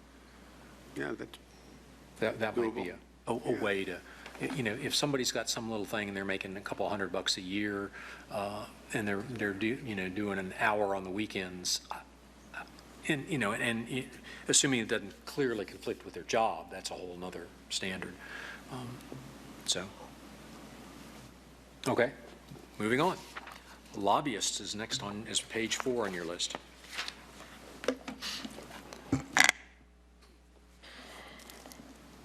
All right. As you all know, I guess lobbyists are a target of concern, especially, I think, at the legislature this year. And lobbyists are now having to disclose not only their clients, but the specific, at least in the House, the issues that they are lobbying about. And I've also had people, why this is relevant is I've had people call me and ask if I live in a neighborhood and I want to come speak to a commissioner on behalf of my neighborhood, am I a lobbyist? So I've actually had people wonder if they had to register as a lobbyist to speak to a commissioner on an issue. So there's been public confusion brought to my attention, and then I have to explain to them that, no, if you're a constituent or you have a particular concern and you're not paid, I mean, the key piece is you're trying to influence a decision of a commissioner for money, then you need to register as a lobbyist. So this would basically would give some definition to what a lobbyist is. This is a provision out of Florida statutes, is that correct? No, this is a Jacksonville. provision, I'm sorry. Jacksonville. This yeah. is Jacksonville. This is what Jacksonville requires. It's interesting, the What does the state of negative. Florida require? What's the, Well, It has to be, compensation has to be involved. So if you're a school teacher and you want to come up and complain about what the legislature's doing on schools, you can do that. If you're the lobbyist for the school board and you want to come up, you better register. Or if you're somebody where part of your job description, and there are some state ethics commission opinions that say, for instance, the secretary of a department, a state agency, can come before the legislature, and that's not lobbying because it's some minuscule ancillary part of his or her job. They may stand up for any of their legislation, for any bill that affects their agency, for their legislative budget request. So they gave, I think it was actually Bill Bankhead, who you would remember. I think they said you get a pass on that, but your lobbying team, the folks who do it where it's in their job description, they better register. so this just gives some clarification on what a lobbyist is not. Okay, Mr. I have a Freeman. question about that. Suppose you're an attorney and you represent a single client and you appear before the board. Are you a lobbyist? There's some specific language that relates to attorneys. I think, though, that it's in the nature of where there's litigation either pending or possible, because there are a lot of attorney lobbyists. So if you're an attorney and someone hires you to go and persuade the legislature to do something, you're a lobbyist. That's what I wanted to know. Thank you. Yeah. I would like to see the state's statute as compared to this, please. I can bring that at the next Yeah, meeting. if you that's wanna not do in that. this provision, That's that's not in this. here. Did they do that It's by not what? statute, or is that a House rule? It's a statute. No, This there's is in Jacksonville. This is just what they say in Jacksonville, people that don't have to register. Mr. Friedman, there is a state statute on legislative branch and executive branch lobbyists. And the Ethics Commission they've gone pretty far. There was one opinion to a former legislator, and he asked the commission, can I go sit in committee meetings and take notes? Because you see things sitting there that you wouldn't see on the televised part. But I'm not going to speak. I'm not going to do anything. I'm not going to push their issues. And the commission came back and said, because you are a relatively recent legislator, people are going to know. They're going to recognize you. Undoubtedly, they're going to know who has hired you, and your mere presence. We're going to, in the meeting room, we're going to opine that you have to register as a lobbyist.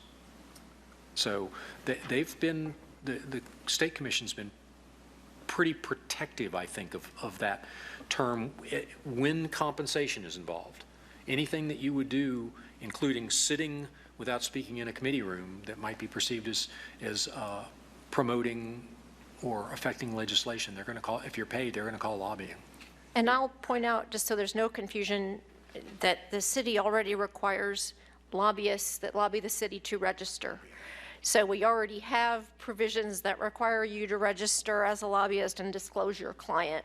This is to clarify who doesn't have to register, because people call with those concerns, like if they want to go see a commissioner, they're wondering if they're going to be considered a lobbyist.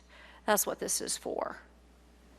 So if you're on your school improvement committee and you're unpaid, and your committee says, you know, we got to go beat up the school board or the city or the state, you don't have to register as a lobbyist. Now, in reality, you're going to go in there and immediately tell them, you know, I represent the school improvement committee, because you're trying to bolster, you're trying to be more than one person. But you're not technically, under the state law, you're not lobbying. So this is though clarifying who's not. So Good. Okay, I see. So does the legislature, is it clarify who is not? I think their definition by its nature excludes a lot of people, but there still have been questions when somebody who works in a state agency is sitting out in the audience, and one of the members of the committee says, I want to ask somebody from the department, and the chair says, is anybody from the department of XYZ? And you get somebody in the back of the room kind of going, oh, I'm here because they sent me to take notes on what you guys are doing. They say, come up, and they're on the microphone, and is that person lobbying? That has come up as an issue, where somebody didn't sort of voluntarily go to the mic. It has, as I recall, has fallen out in front of the legislature, at least has fallen out both ways. More often than not, they don't consider them a lobbyist because it's not part of their job description. They're only there that one time. Nobody would recognize, they had to ask if there was anybody from the department there. So, Okay. But it isn't crystal clear. It's kind of like somebody looks at it and decides whether influencing the legislature is part of your job. And if it is, then you need to register, and if it isn't, you don't. Richard? Mr. Currington, To who's further- undoubtedly found the law for us. It's section 112.3215, and they have a lot of definitions, and they define compensation, for example. And in paragraph H, it talks about lobbyist does not include a person. And then Richard talked about like a lawyer representing a client in a 120 hearing and so on and so forth, or a state worker who's appearing as part of their duties in front of a legislative committee, or if they've been invited to speak. So that's the section. So the agency lobbyist can bring the division director or the bureau chief in, but that doesn't make the bureau chief a lobbyist. Right. Typically, those two state employees will stand there shoulder by shoulder because the lobbyist is going to stomp on the other person's foot if they start to say something wrong. Mr. Friedman. Toward that end, it would seem that the city probably has a better, more applicable thing for us to use because of the fact that it's actually done at a municipal level as opposed to Right. the state. Well, and this, in my mind, would be a perfect example of where we might say, we think you could clarify your existing ordinance to make it clear who doesn't have to lobby, and without us doing any kind of wordsmithing. Just if Ms. Meadows-Keefe is telling us she gets those calls, then that's a worthy recommendation to make. Ms. Phillips, I think you were about to say something a No, minute ago. that's fine, unless there's something additional that maybe we would want to pull from the statute that this seems to apply. Okay. Pages 5 and 6 on campaign contributions. This is included because it was brought to my attention that there was a commission candidate who brought this particular provision from Miami Beach Gardens to light as something that the city may wish to consider. This is in practice in Miami Beach Gardens, and it basically prohibits vendors of the city from making campaign contributions to commission candidates. And then there's a fine attached to that. And vendors include people that already have contracts, purchase orders with the city. This has been in existence since 2005, and from the limited conversations I've had with people from Miami Beach Gardens, there has not been litigation on this provision, which is, what I was curious about in light of Citizens United, that this is still occurring. Challenge? It has not been challenged. It's going to be. You got to still speak in that microphone, even if you're a short-termer. Mr. Ojitayor won't pick you up. And just as a point of reference, I just looked up the 2010 population of Miami Beach Gardens was 107,000, so this is not a tiny municipality. Mr. Friedman. I'm concerned that this goes too far. I mean, telling someone that they can't contribute to a campaign like every other citizen is, it's problematic because we have limits on contributions. It's not as if someone's going to bankroll a whole campaign who's a vendor. I'm uncomfortable with it. Yeah, well, that's another issue, whether it's constitutional or not, but I just don't think it's good public policy. I think it goes too far. I would tell you personally, this gets close to, I think there's a difference between what any ethics body ought to do and what an elections body ought to do. And I personally am perfectly fine for us not to get into elections law and elections complaints. We've seen recently and just here in Tallahassee, how profoundly complicated that can get. And those could be issues that would be very difficult for this board to deal with. And I think for the people who get appointed to this board, most of us probably have far more expertise in areas related to ethics than we do in ethics related in issues related to elections. So I know personally I'm okay in ethics, but put me in elections and I'm not sure I know how to spell the word. Okay. Pages 7 and top of page 8 on gifts. Okay, so what we have, and we've gone through before as a board, what the Ethics Commission talks about as gifts that have to be disclosed, and we know generally that the magic number is value greater than $100. What you'll see from, first of all, this law in Palm Beach County is they're talking about gifts in the aggregate. So, ostensibly under the ethics code, you could get numerous gifts of $100 or less than $100 from a source throughout the year, and all of a sudden now you've gotten $1,000 worth of gifts from the Acme Corporation. What this says is that you may not get more than $100 in the aggregate in a calendar year from a person who's a vendor, a lobbyist, or principal or employer of a lobbyist who lobbies, sells, or leases to the county or municipality as applicable. So basically, to condense it all down, it's saying that, you know, you can take stuff from these folks, but we're going to cap what you can take from any particular vendor, lobbyist, or principal to a certain amount.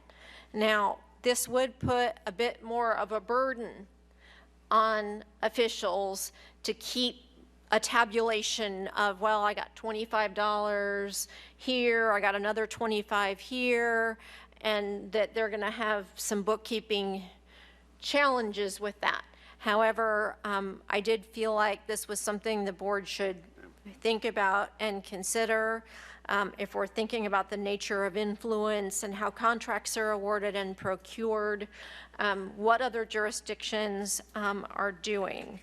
And I think in Tampa, we have a similar requirement. Looks like reporting anything that's, any gift that's more than $100. Right. So you could give a bunch of $99 gifts in Tampa. The Palm Beach thing, don't miss Section 2, which says, Section 1 says the elected official can't receive, and Section 2 says the vendor or lobbyist can't give. Right. So you could, It's on as both of them. state law often does, though, you could put reporting requirement, you could add a reporting requirement, so the vendor or lobbyist is the one who has to keep the list rather than the elected official. Here it's dual, Right. Yeah. Well, but does the elected official have to report it? but they can't take it. They can't take it. They don't have to report it. It's on the vendor or lobbyist to track it. Right. It's on the person, on the entity, on the member not to take it. So I think it's a reciprocal. Gotcha. You see what I'm saying? Yes, ma'am. Okay. Mr. Friedman. Aggregate versus gift by gift. I know federally we did the gift by gift, like Tampa. However, I think that the Palm Beach scenario with the aggregate is better. What you might want to do, though, is raise the aggregate a little bit. I can see where 3 or 4 lunches could put you over. Perhaps $100 per gift, and say $200 in a year aggregate might be probably more acceptable all involved. And in Tampa, what they've done, as distinguished from Palm Beach County, is they've lengthened the list of people that have to disclose gifts. Here, if you're a reporting individual, you disclose your gifts. In Tampa, they add procurement employees, permitting employees, zoning employees. So they capture a greater population of reporters there. So it's not just your Form 1 filers, it's these other people. So they capture more people getting gifts. Now, the Tampa thing, though, isn't limited to gifts from lobbyists or vendors. It doesn't It's look gifts like. of any kind. So if my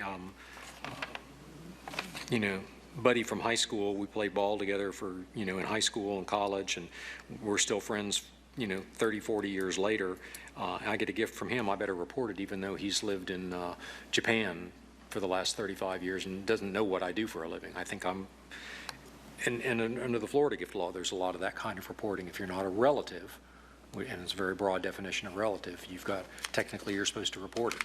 You can take it, but you have to report it. Mr. Ochtayo. It seems to me that the state statute is pretty comprehensive when it comes to gift laws, and If you think that's enough, that's yeah, fine. and the reporting requirements therein for public officials. I think this stuff goes. I mean, it's just superfluous. It seems to me. I think if we want to just adopt by reference the state statutory provisions on the gift laws, that is sufficient for me. What is the state provision? On the state provision on gifts is again in I think I've got it here in front of me, from Mr. Currington. It's in 112.313. Let me see if I can get to the right page. Or maybe in 314. Maybe it's not in this section, but it's a longer provision, and it basically says it dramatically, very dramatically limits gifts or prohibits gifts from vendors and lobbyists and PACs, well, not PACs anymore. They changed that. It's another political action group. Then from anyone else, you have to report it. If it's over, I think, $25, and if they give it, they've got to, or you're prohibited from taking anything over $100, anything between $25 and $100 you have to report, and there's a responsibility on the giver also to report. So it does put you in a position of, you know, if you've got a buddy from the Bureau who still lives in Hawaii and he sends you a bottle of wine at Christmas, you better report it. To whom are they reporting? Ethics Commission. To the So the Ethics city Commission. employees are reporting to the State Ethics Commission? If they're bound by the state gift law. Now, not everybody is bound by the state gift law. Who is? All the commissioners, and I'm bound by the gift law. And technically you all too, if you're Anyone who has to filing, file a financial if you're disclosure. filing a financial disclosure, you have to also file a gift disclosure. So financial disclosures would be filed basically by managers as defined by the employer and by procurement employees. It sounds like we have most of it covered. Much of it. I think Yeah. This issue, probably the bigger thing is, are we happy with it just being the state commission, or do we want something in our Well, jurisdiction? the other thing here, too, is do we want to promulgate so much stuff that it becomes a pain in the neck for the people who administrate the government? I think we should, if we have something that's adequately covered by the state law and we don't think there's a glaring deficiency, I think we ought to go with it. I agree with Mr. Agitato. Let me just give you an example of the state law, which, and Richard, I'm sure well, you're at least aware of it. I have a long-term friend, 30-year friendship. She became a legislator, and I was a lobbyist. Her husband died. I could not send flowers. Yeah. And I'll tell you, it really bothered me. And even after that, every year, when her husband's his death came around, I couldn't take her to lunch. It was just really, it was painful. So I agree that we need to look at something, but I don't want to be overly aggressive on, trying to catch. We need to really think this through. So just as a Well, personal experience. I think that probably, if we start off with misuse of position, I think you could capture egregious gift giving under misuse of position, because gift giving, when the gift is given for a purpose other than the to influence behavior, it probably is more like an ethic. If it's not an ethics misuse of position, then it's probably bribery, which is a little bit even beyond our purview. Mr. Currington. Yes, I feel almost compelled to just make this comment with respect to Mr. Ojutayo's statement about 313 and the definition of gift was good enough for him under the state law. I would just ask this board to consider in any of these prescribed behaviors, whether it's gift giving or dual employment or moonlighting, whatever, that the closer you stick to the state law, I think there are three benefits. One, 313 has been construed by the courts. They've upheld it. We know what gift means. We know publicity is a gift, and so on and so forth. If we tweak it, if we change one word from the state law, then some respondent is going to challenge it and say, well, the city's definition of gift is not the same as the state's, and I need a declaratory judgment, and you're going to be paying lawyers a lot more money if you tweak these a lot. And I know we all have our preferences for preferable language, whether to say corruptly or intentionally, and Julie makes a good point that intentionally is maybe easier to prove than corruptly. My only point is consider that if you adopt closer to verbatim language, you're likely to have less litigation, number one. Number two, uniformity between jurisdictions is good. If the city defines it one way and the county another way and the state a third way, and you're an elected official and you know, well, what is the Florida Commission on Ethics going to say? What is the city Tallahassee? You know, it's a quandary. And if our objective is prophylactic and to prevent violations, then having elected officials who better understand, having that uniformity is beneficial. And that prophylactic, well, I know what a gift is. And I can avoid it. Whereas, well, there's three definitions of gifts, and so anyway. Let me make a point of I would add to that. I've known a number of state legislators who've gone to subsequent careers in as local government elected officials, and had a chance to talk to several of them, because the public meeting aspect of local governments is far more restrictive than the public meeting aspect of the legislature, and several of them really had to change their behavior, and some of those behaviors being almost reflexive, to avoid committing criminal acts when they went to local government for doing things that they'd done for 20 years in the state legislature that they just didn't even think about. Talk to my buddy in the elevator, not in local government, not if you're on the same board, council, commission, whatever.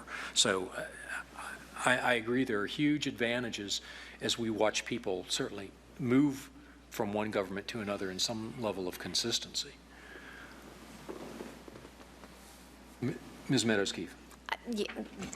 And Mr. Currington and I have had this discussion, and there are advantages, as he's delineated, to at some point just taking 112.313 and finding the pieces that apply to the commission and asking the commission to adopt those into the city ethics code.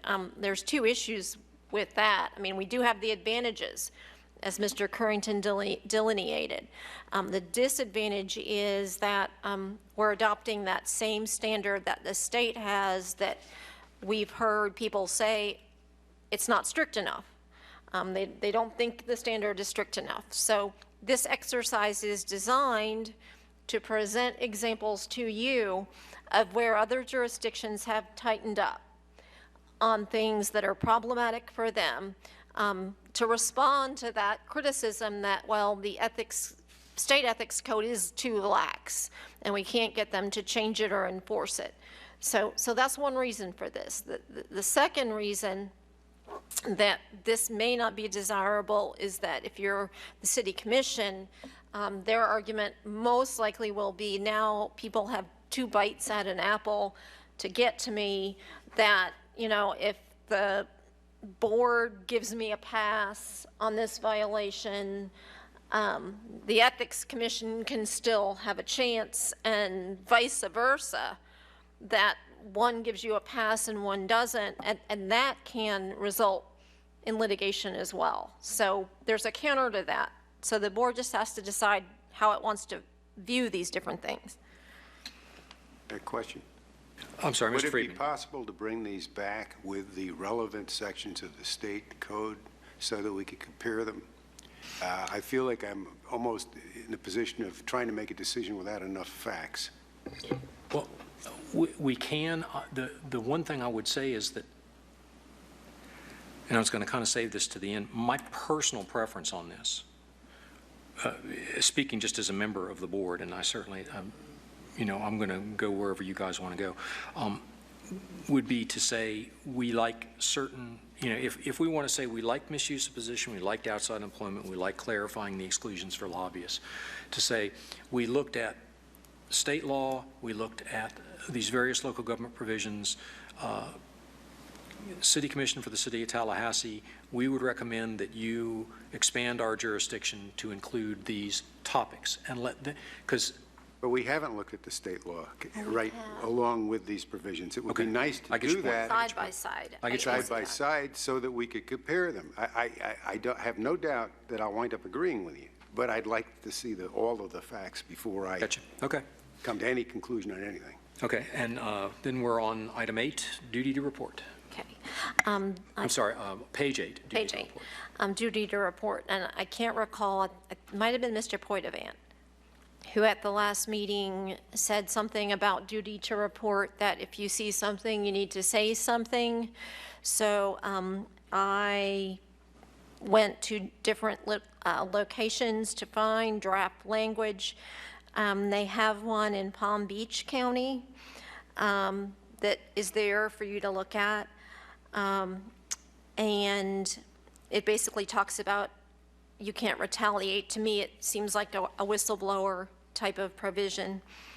Here, in the Clayton County, Georgia provisions, it goes into a little more detail where it talks about how everyone has that affirmative duty to report, and it talks about self-reporting, that it's not going to necessarily excuse your violation. It may be utilized to mitigate if you're going to be penalized for the violation. So then it talks about anonymous reporting and any potential consequences taken against reporters. So I don't know, again, if this is something the board wants to discuss, but since it was brought to our attention, and that's the theme, by the way, throughout all of these, it's responding to public stuff and comments that have been made here internally and trying to synthesize these all together. So that's the duty to report. This item would be very different from a whistleblower protection. This is a responsibility to This is blow an a whistle. affirmative responsibility to blow the whistle. Yes, so if I see it, I must report it. And the way I think about this is if I'm a healthcare provider and I'm examining a child and I am suspicious and I think the child's been abused, I have an affirmative legal duty to report that I think this child's been abused so that that can be investigated. This is that, I think, for a city official. I don't agree. I think this is more similar to the Good Samaritan law versus the other stuff. The child situation is because the state stands in loco parentis for the children, and that's an exception to a general rule. If you start to enact something where someone has an affirmative obligation to report something they see, first of all, everybody interprets what they see in a different way. It's very possible that what you see as nothing, someone else might see as being potentially, corrupt. I think you're on extremely dangerous ground forcing someone to make a value judgment on something like this. I would not be comfortable with this myself. I saw Mr. Ochitayo nodding. I tend to agree. I think strong whistleblower protections get you a long way down this road, but there are going to be people, new employees or younger employees, who are going to say, that looks wrong to me, but I realize I don't know how this place works yet. So, they just don't feel comfortable, and to put an affirmative duty on them to report something when they know they don't know enough to evaluate it, it can be a real difficult position to be. As we watch, I know a lot of the workforce situations I'm watching now, they're hiring what seem to me to be awfully young people into jobs with an incredibly high degree of responsibility, and they have the smarts to do the job, but recognizing that something is a scant, Judgment is acquired through experience. Yes. Okay. I'm good. Okay, we move on, page 9, we have use of public property. So there is in the Florida Ethics Code a prohibition that you're not going to use state materials or government materials for your own benefit. This provision in Tampa goes into a bit more specificity and clarity than the state code, saying that no official or employee shall request, use, or permit the use of any publicly owned or publicly supported property and additional things for personal convenience or the private advantage of himself or any other person. And then it gives some limitations on what that doesn't include. So I don't know if this board's inclined, again, to make additional statements or stricter laws other than what state law says, which is you can't use it for your own benefit. This almost seems like it would be fit up under the misuse of position provision as a Okay. clarification, because that talked about, not only what you do, but what state property you would use. and So you such. think this could be put into that kind of provision? I think it could be lumped under that heading, probably. Okay. Well, I That's think that, reasonable. if I may, I think it's exactly the example you were talking about. The Right. person who leaves work with the intent of going home and finds out that they got to stop by the drugstore because their kid's sick, or their wife's sick, or whatever. Yeah. Okay, Okay. that's good. Next item on page 9 is fraternization. Okay, fraternization. There was an issue that came before this board related to this issue, and this came from Tampa, and there's an ordinance that says that officials and employees who serve as a manager, supervisor, or lead employee are prohibited from having close personal relationships with their subordinate personnel. And then it gives a measure that should be taken if such a relationship develops. Now, normally, these types of provisions exist in policy. And there is not a policy. And there's been discussion of the need for a policy. There is not currently a policy. So one way to get that result is to make a recommendation that there be an ordinance passed on this issue. Because we've had a bit of time elapse between that issue and now, and we still don't have a anti-fraternization policy here. So even if the commission doesn't take this, perhaps they'll hear the concern around that issue if such a concern exists. Mr. Ochtayo. I think Mr. Davis was going to go first. Oh, Mr. Davis. I was just wondering, I know when we had the issue with the police chief, and then we were told the city manager, I believe, was working on a policy, but can you help us understand why there would not be a policy by this date and time? Thank you. I love being put on the spot. What I'll suggest is that at the point in time we had that issue, we had one particular city manager. The policy was in the works at that time. We then had a shift in city manager, and then and I've periodically checked on the status of that policy, and at various and sundry times, it's been in various places, HR, legal, manager, and it just seems like there is some kind of, and I don't know what the issue is that's holding it up, but it has not materialized, and I can't explain why, except we had a change in manager, and it has not risen to the level where it's gotten done yet. So this may be a way for us to encourage that, even if we don't put it in or recommend that it get put in an ordinance, it will telegraph that we're still concerned about this. We had a case come up, and we'd like to see this get taken care of so we don't have this come up again in the future. Mr. Ochtayo. I'm sorry. And Mr. but Friedman. That cannot be an excuse, and I'm really annoyed right now that to hear this news. This has been, this was early on when we started. So it's been, what, 2 years? Year and a half. Year and a half? 16 to 18 months, yes. Are you kidding me? No, seriously. That's unacceptable. This was an issue that came up very much, and we were all appalled that there was no policy in place when the issue came up.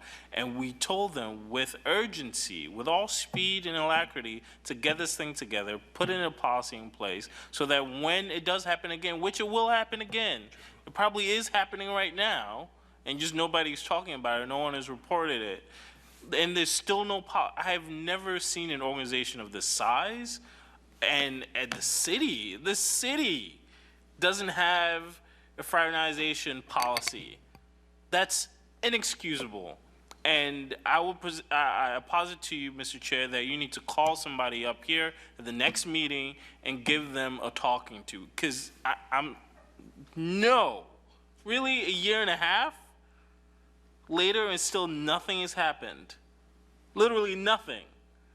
Well, nothing's been decided. I'm sure things have happened, but Mr. Friedman. I was going to suggest that you, as our chair, send a letter, post haste, to them asking, what is the current status of the proposed fraternization policy? Don't upset them that way. Just ask what's the status. Okay. And that said, from my perspective, fraternization policy, I'm not sure that I necessarily agree with one.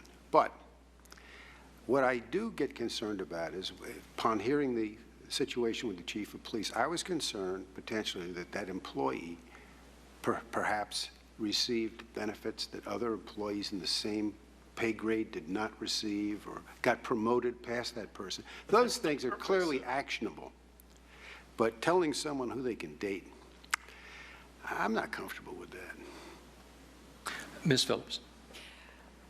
As the committee of one, when Julie and I met with the Human Resources, with Ellen, I think this was one of the issues that we addressed. And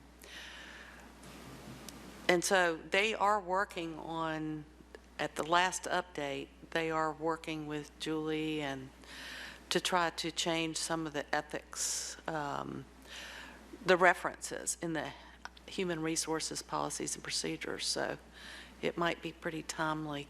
And I also kind of agree with Mr. Friedman. There's a point at which a personal life, if there's a personal gain or I don't know discrimination how to word against that. someone? Yeah. Discrimination, but They moved. I'm not sure how but, you know, maybe. Right. But there's also can convince appearance and Right. impact Appearance, on. right. on- Mr. Chair, if I may, I hear what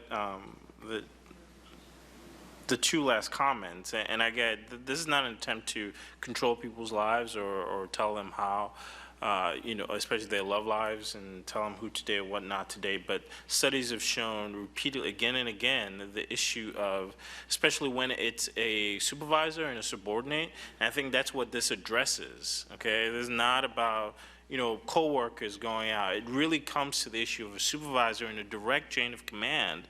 It goes to issues of consent. It goes to issue of power, misuse of office. There's a lot of factors that play into that, such that I would like I would expect a city to have some policy surrounding it. And if indeed, again, that even doesn't preclude a supervisor from necessarily say, there's somebody I like who's subordinate to me, the solution is you just move that subordinate person to a different office and you can date. But there's just a lot of issue, and I'm an employment and labor lawyer, and this stuff just is rife with issues and problems. So I'm extremely uncomfortable, and I am appalled still that there is no policy a year and a half later when this issue was plastered in the papers. Would it be inappropriate for me to make a motion? Let us finish the discussion, Mr. Currington. Mr. Agitayo stole my thunder, but I concur with some of his observations, but twofold is that I've done a lot of employment litigation over the years, and these end up in sexual harassment claims when they stop dating. So there's great financial exposure, and the cities or municipalities invariably, or the state, end up paying money because it's tough, number one. And Mr.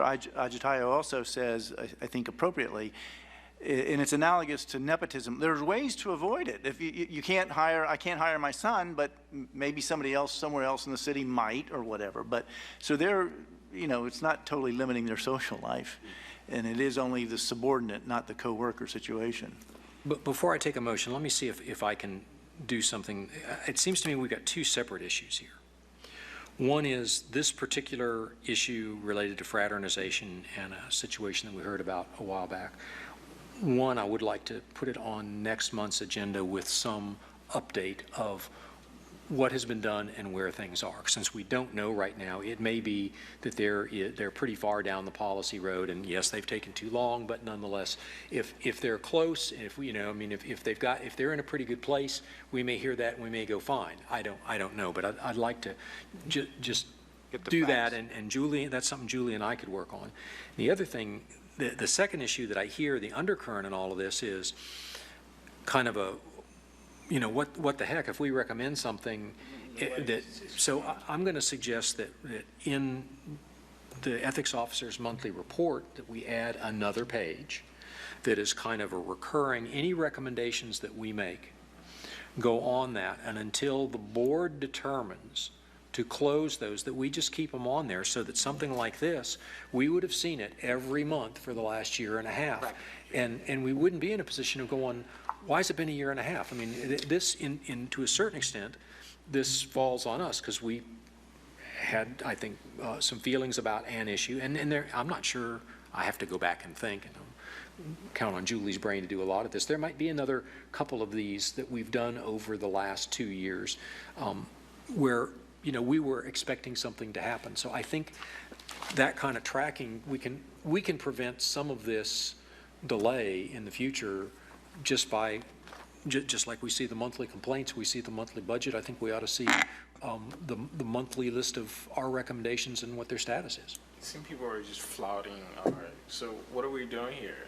Right, exactly. I agree 100%. So even if we put together recommendations of update to our ethics code and we give it to them, so 2 years, a year and a half from now, 2 years from now, they just sit on it. I mean, what happens? And I think that's what I'm more taken aback from, that we made this body made a recommendation. And yeah, you say maybe they were talking about it and whatnot, but a year and a half, Right. There was no policy promulgated. That's a problem. Right. And that's not something we can just nod and wink at. There needs to, I don't know what we do, if it's a letter, if we call them, I don't know if we have subpoena powers or whatnot, but that's just, so now I don't know what to expect when we give a recommendation to the commissioners and say, hey, this is what we would like for you to do.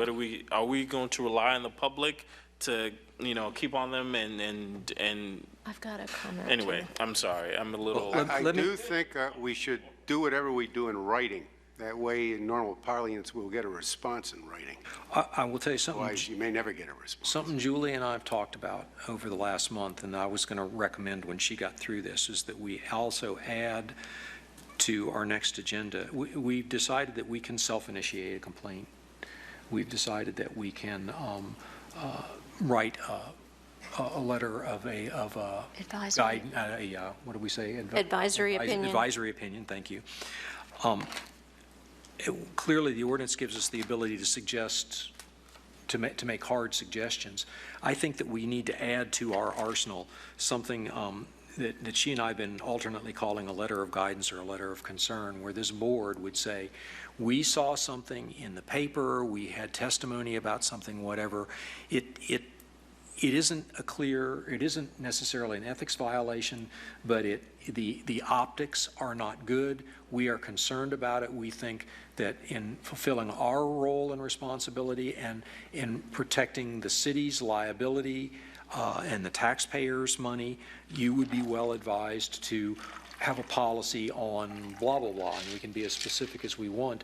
And that, it's a little more than our recommendation authority under the ordinance, but it would address something like this, or potentially like the issue that we heard, item 88, if we decided there was no ethics violation there, but we said, there isn't an ethics violation but on this issue, but when we look at the facts, we can see where somebody could be upset that you've got a city vendor and a city commissioner who get arguably some free publicity, and while it's not an ethics violation, you guys ought to, you need to be thinking about this long and hard, that's something, a formal action that we could take that fits within, I think, what we keep hearing is the purpose for this board, and makes us not reliant on what's in the city ethics ordinance, where we have, a formal action that we can take.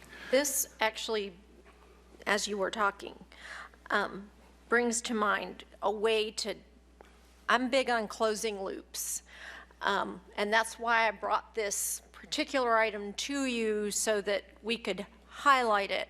But as we have thought about processes, and some have criticized us for spending too much time on that, I think something we missed is probably at the conclusion of this matter, we should have written a letter enclosing kind of our transcript or something, you know, what our findings were, and saying, you know, in light of this matter, our deliberations, we didn't find a violation. However, we make the following recommendations, and that would have come immediately, and this is just a thought I had as he was talking, that we close that loop immediately, and then that goes on a ticker where, you know, we're updated every 30 or 60 days on where they are. So if we find that issue, we're updated on it.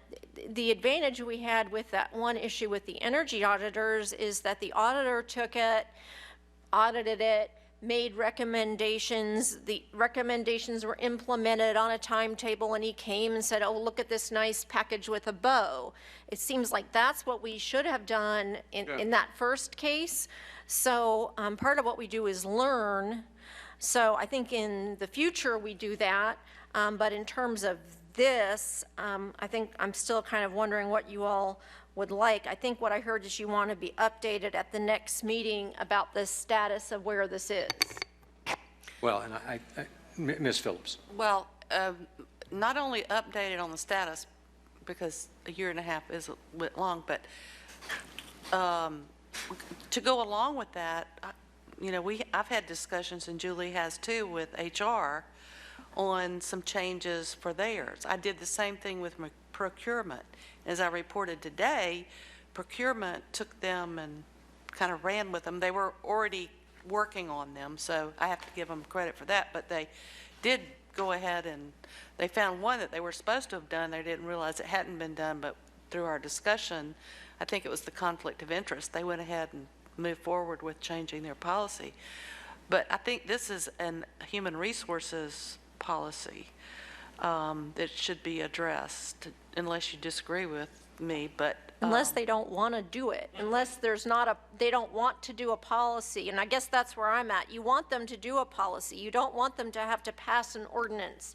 But if Right. the board does not agree with this conduct and no policy is forthcoming, then you say, well, if you're not going to make a policy, we're going to officially recommend to you that you adopt an ordinance like they have in the city of Tampa.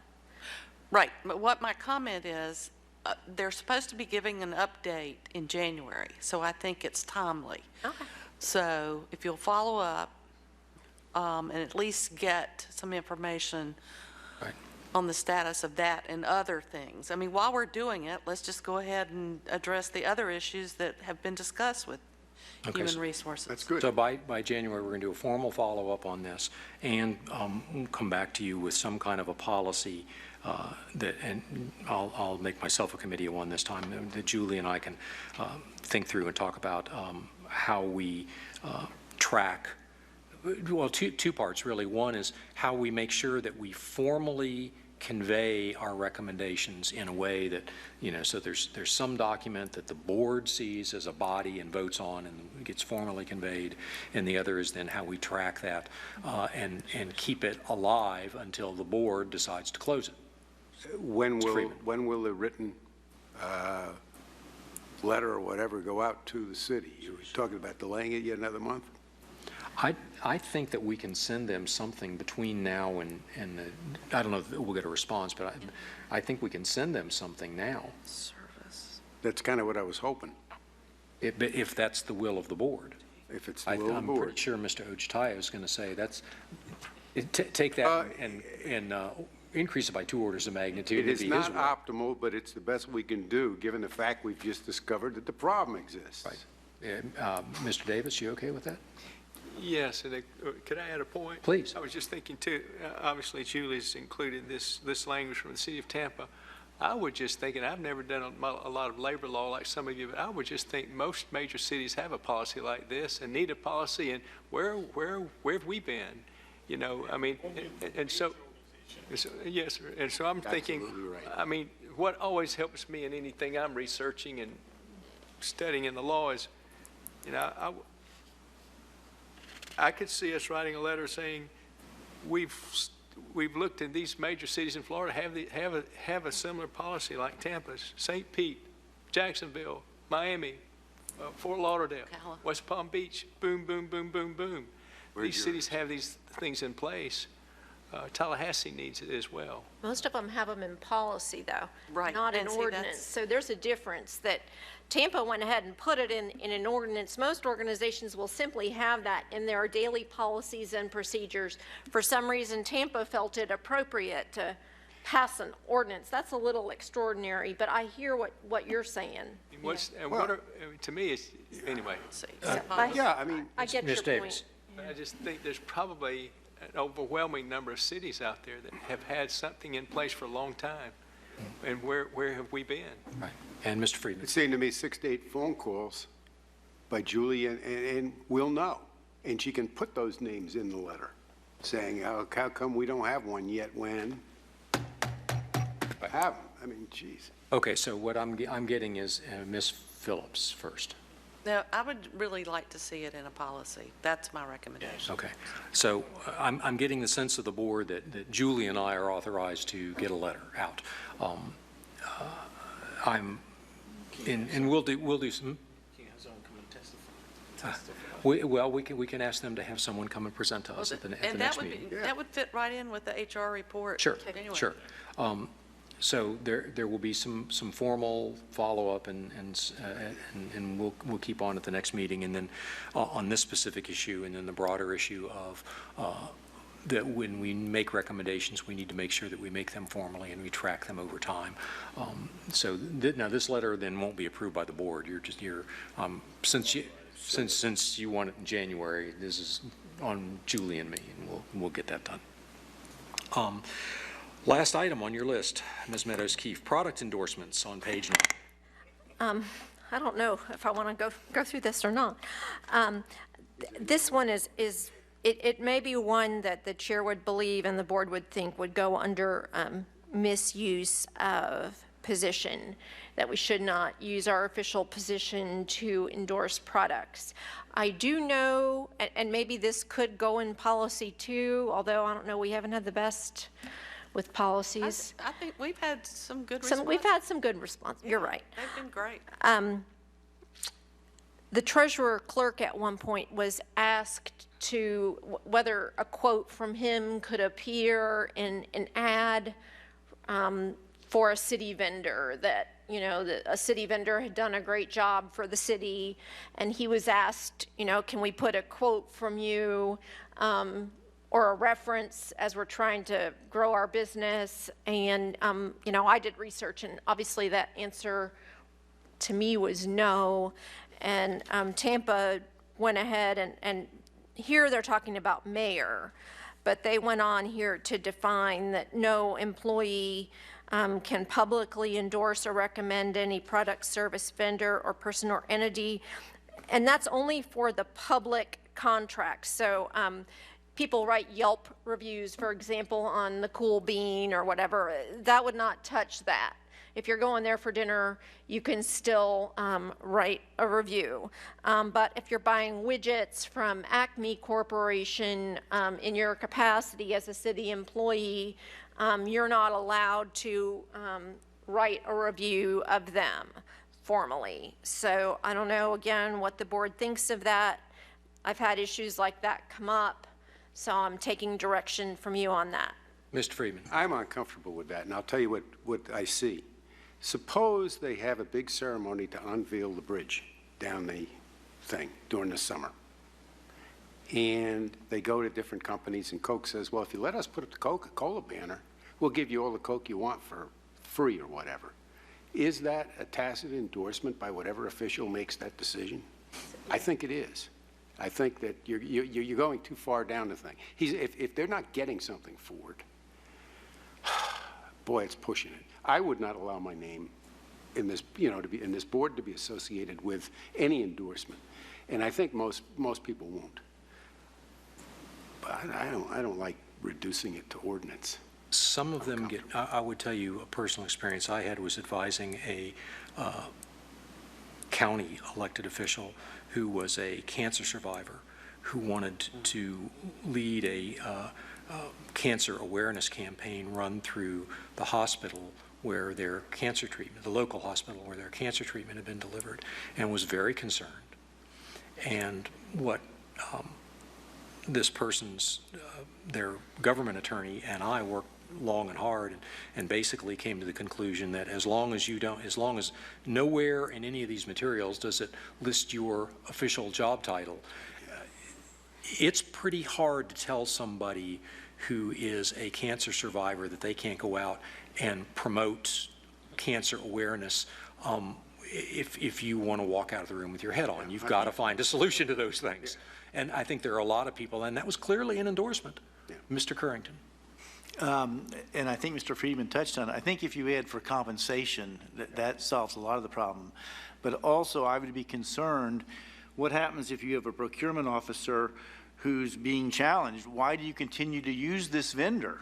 The city's been contracting with them for 5 years, and they screwed up this contract. What if they respond, yeah, but for the previous 4.5 years, they've done outstanding work?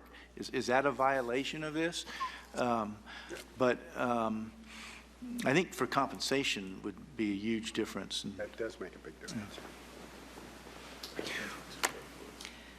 Okay, and Mr. Ojitayo says off the microphone, so I'm his ventriloquist dummy. He says, I think it's superfluous. You think it's superfluous? Superfluous, yes. Okay. So, Yeah, and let me just add, because of the compensation thing. Right. I mean, really, if there's no compensation involved. okay. Well, let me see if I can summarize then off this list. Again, I think we've got a good list from the last meeting and this, and we're going to add a couple things from this meeting in terms of our recommendations to ourselves, and we'll have all that on a nice, neat bullet sheet at the next meeting, and I think those issues are fairly well decided. We might have a little wordsmithing to do. From this, what I'm seeing is coming back with the ordinances and the state statute in a side-by-side. Misuse of position would be on our list. Outside employment would be on our list. Clarifying lobbyist exclusions would be on our list. Campaign contributions would be off. Gifts would be on. Duty to report would be off. Use of public property would be rolled under misuse of position. Fraternization is on our list as the first, last, and most vehement item, and product endorsement is off. Does that sound like where everybody is? So we'll come back with that, and then again be thinking about, again, my personal, it just as a member, which maybe by January I will be again, is just to say, you know, we looked at these misuse of position provisions. Local governments have them, state government has it. We think it ought to be within our jurisdiction. Some misuse of provision, city commission, whatever you want to adopt, we're going to run, because obviously that's going to be true no matter what we say. But but if people want a wordsmith and they say, I want to take paragraphs A and B from Palm Beach and paragraph C and D from Jacksonville, we'll wordsmith, and Ms. Phillips will we'll bring a box of red pens just for you, and we'll get there. But hopefully, now let me think. Now the other issue that came up at the last meeting was there are other provisions in the state ethics code that are not on this list. So when like if I go through 112.313, there's solicitation or acceptance of gifts. We got that covered. Doing business with one's agency is not on this list. Unauthorized compensation is kind of that outside employment issue that we talked about. Salary and expense, not voting on your own compensation is something we've not talked about. Misuse of public position we talked about. Conflicting employment we talked about. 2 years. Disclosing information that's available to you because of your job is something we did not talk about. That's in misuse. Oh, that would generally fall under misuse, but it's separate in the state law. Post-employment restrictions, we have not talked about the fact that if you ever worked for the city, you couldn't leave the city and start a business and then get a contract with the city or whatever. That applies. Were we going to address the appointment? I'm sorry, appointment? The appointment change the composition of the board, the members? That, we had talked about that last time. That would, Right. oh, you're right, that would have to be a recommendation. Right. Yes. That one, and also if there's a vacancy for 60 days or whatever. Right. Whatever that one. Those were the two that I, That was that pressing, though. Again, thinking back, what I had handed out, kind of my thoughts that I had done before the last meeting that I handed out at the last meeting, was a couple type pages. On that, my thought was you can cover it all with one thing that basically just says, if the board has an unfilled vacancy that lasts more than X number of days, the board can fill it until such time as that appointing authority acts. Right. And so that would cover both the judicial appointment that we don't and are likely never to have. We would fill it and it would stay filled, and then it would also cover any time when any one of the appointing authorities failed to act for some temporary period. But I think you can do it I think you can, there's a simple way to do it, but it's in a sentence, and that's a charter amendment. That's a charter amendment. Oh, it's a charter. Yeah, that's the Yeah. unfortunate That's part, the is it would have to be a hard charter. That falls in that really difficult to pull off category. We recommend it to the city commission, and the next time they do charter stuff. And they won't do it just for this. Right. It would have to be a package of charter items, which I'm sure somebody in the General Counsel's office keeps a list of. Why can it not be an ordinance that just further Well, fleshes out the charter? there is an ordinance concerning our appointments. Yeah, that's true, but it talks about terms for board members and things of that nature. It does not talk about, like, the meat of the charter. Well- So, I mean, But I tend to agree with Mr. Ochitaya. What we ought to do for that is say, we are worried about vacancies, and we think we would like to have this authority for vacancies. However, you can give it to us. So if they can do it through an ordinance, or if it's got to be a charter amendment, we leave it up to them to, I mean, I'm certainly no expert on when you need to amend the charter and when you don't. We know what, or we would agree theoretically on what it is we need to solve our membership and our vacancy problem, and then we simply hand it to the city and say, this is, we sure wish you guys would work on this, and leave it up to them. Because I don't care if they can give it to us. If Mr. Ochitaya is right, if they can give it to us by ordinance, you know, after a month delay. or at least on perfect. record as saying that we want it addressed. And here's a then- simple solution. And they can try to do that. I do, Mr. Chair, before we go much further, say that I just want to make sure I'm clear for the next meeting. What we've done is we've stacked up a lot of stuff for the next meeting, and that's all fine. But from what I understand, we're going to need to have at least a brief shade session to talk about that brunch issue. Yes. Okay, so that's one thing that the board wants in January. We do need to elect a chair in January and a vice chair in January. So that's a definite thing that must be done. I sense the urgency of the update from Human Resources related to the subordinate employee relationship issue. And then the side-by-side comparison of the ethics code with these provisions that have not been stricken, okay? But I guess what I'm just saying is that it's going to be a jam-packed meeting, so before this board says, I want more, to either be willing to maybe put those other things off or authorize another hour. But it seems like we have urgent matters with that shade session, and this board likes to talk. And we're also going to have a new member at that meeting who'll I'll need to get up to speed on what a shade meeting is and how all that works. So depending on you guys, that could take a while. And then this other comparison issue, the HR update and the election of a chair, that's definitely a good 3-hour meeting, so. Well, let me ask the will of the members for January. Do you want to, we have a big agenda and we'll get as far through it as we can and then push make sure we get the most critical things like the election of the chair done,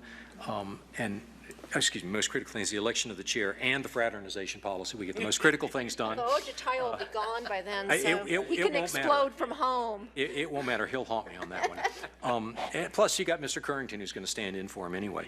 And then we push everything else to February, or do you want to schedule extra time in January? Do you want the shade in January? I think so. Yeah, let's just do it. Do what we can.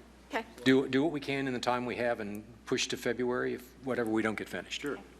Okay, Mr. Ojai, If I can just backtrack, I'm sorry. and as long as you put your microphone If in. I can just backtrack to the previous topic before our ethics officer changed it from Yes. the chair about what is in the package you proposed and what is not. I'm just looking at the charter again, and some of the things that the charter does talk about we should address. I think it says it's included but not limited to. I think those things that list, we should at least do our due diligence to address it comprehensively. So conflicts of interest, that perhaps we should propose something dealing financial disclosure. We already talked about that, didn't we, in terms of gifts law and things like that? That's already covered in state law, but we can just refer to it adopted by reference. Voting conflicts, again, that's adequately probably addressed in ordinance right now, is dealing with the city commissions and what they're supposed to do as well. We address it in our bylaws, voting conflicts. I don't know if there is any corresponding provisions for other committees, other city, committees and things of that nature, independent or dependent or what have you. Hotline policies, that's already taken care of. Ethics education, we have that in our bylaws. Ethics and procurement, I think that's something that should be Just- ordinance. Okay, well, Oh, we did that in the policies and policy, procedures. okay. They did it. I mean, they were Yeah, fantastic. You're right. So campaigning, but I'm just saying, at least the things that are listed here, we should address it in one form or the other. And I am glad to hear that, procurement is already addressing that as a policy. We can check these things off our list accordingly, and we can at least go say to the public, hey, although it's including but not limited to, we've done our due diligence as a board to address these things and bring it up before the city. Okay, I think that's a great thing. So what we'll do is we'll crosswalk the materials that are in front of the board for possible recommendations with this list that's including but not limited to list out of the charter. So we may have things that aren't on this list, but things that are, we'll cross-reference so that we can see, hopefully, that and we may add a couple of things that we haven't talked about. We'll try to make sure we've touched every item on here. And if it's not a recommendation like the procurement, we may just be able to say, in procurement, we think we're in good shape because of the policies that have been changed. But that's a really good point to just keep, as Jerry says, go back to go back to our version of a constitutional requirement. So yeah, perfect. Yeah, it will be. And I think I think we're close to landing things. I think people have a good idea of where they want to be. I thought we could do this in 2 months, obviously. I was optimistic. Could I bring up another issue Freed. before you end? Please. We still haven't gotten things clarified to hire investigators. If we do get something, and it may be on the offing here, It's on the offing. We We- didn't have time to look at that this month. if I say, we've got to do something. Yeah, I asked Julie not to take anything off this agenda that we can afford to take off, because I wanted to get through this. I will tell you, one reason that I walked in here at 4 o'clock was I was in her office, and the guy with the city who writes a lot of those kinds of things and researches a lot of those kinds of things walked into her office. And so one reason we walked in here right at 4 was that we were in there talking with him about following up on exactly that, and he had some really clever ideas. Well, if you let me know what it is you have to do, I'll be happy to. It may be with him helping us, it may streamline things a bit. Good. because he had some has a ideas working through the police department and others of not an insurance investigator or a slip and fall investigator, but He more of knows a. what we need. of We a- we had a long meeting. I had a long meeting with that gentleman and his staff, so. Good. We're going to follow a process. So it is going, but the fact that it wasn't on today's agenda is my fault, because I was fearful that we wouldn't get this done, which of course we haven't. So, We're already past time. as you said, you're only paranoid if they're not after you. And I understand we're over time. So, item 10 on the agenda, discussion for future agendas. I think we've added plenty of Clear. things. Anybody else have anything else they want to add? I don't see any public comment on non-agenda items. Everybody's saying, please let us go home. And then now we're on Mr. Ojitaya. Now we all have to go down to because we're going to have a picture, and I'm going to And embarrass are we still during the meeting? Is this during the meeting? whatever you want to do. Okay, well, what I'm going to do then is I'm going to announce the next meeting is Tuesday, January 17th, 2017, from 4 to 7 here in the City Commission Chamber. And with that, unless anyone has any comments or anything particularly juicy to throw at me, the meeting is adjourned. Now,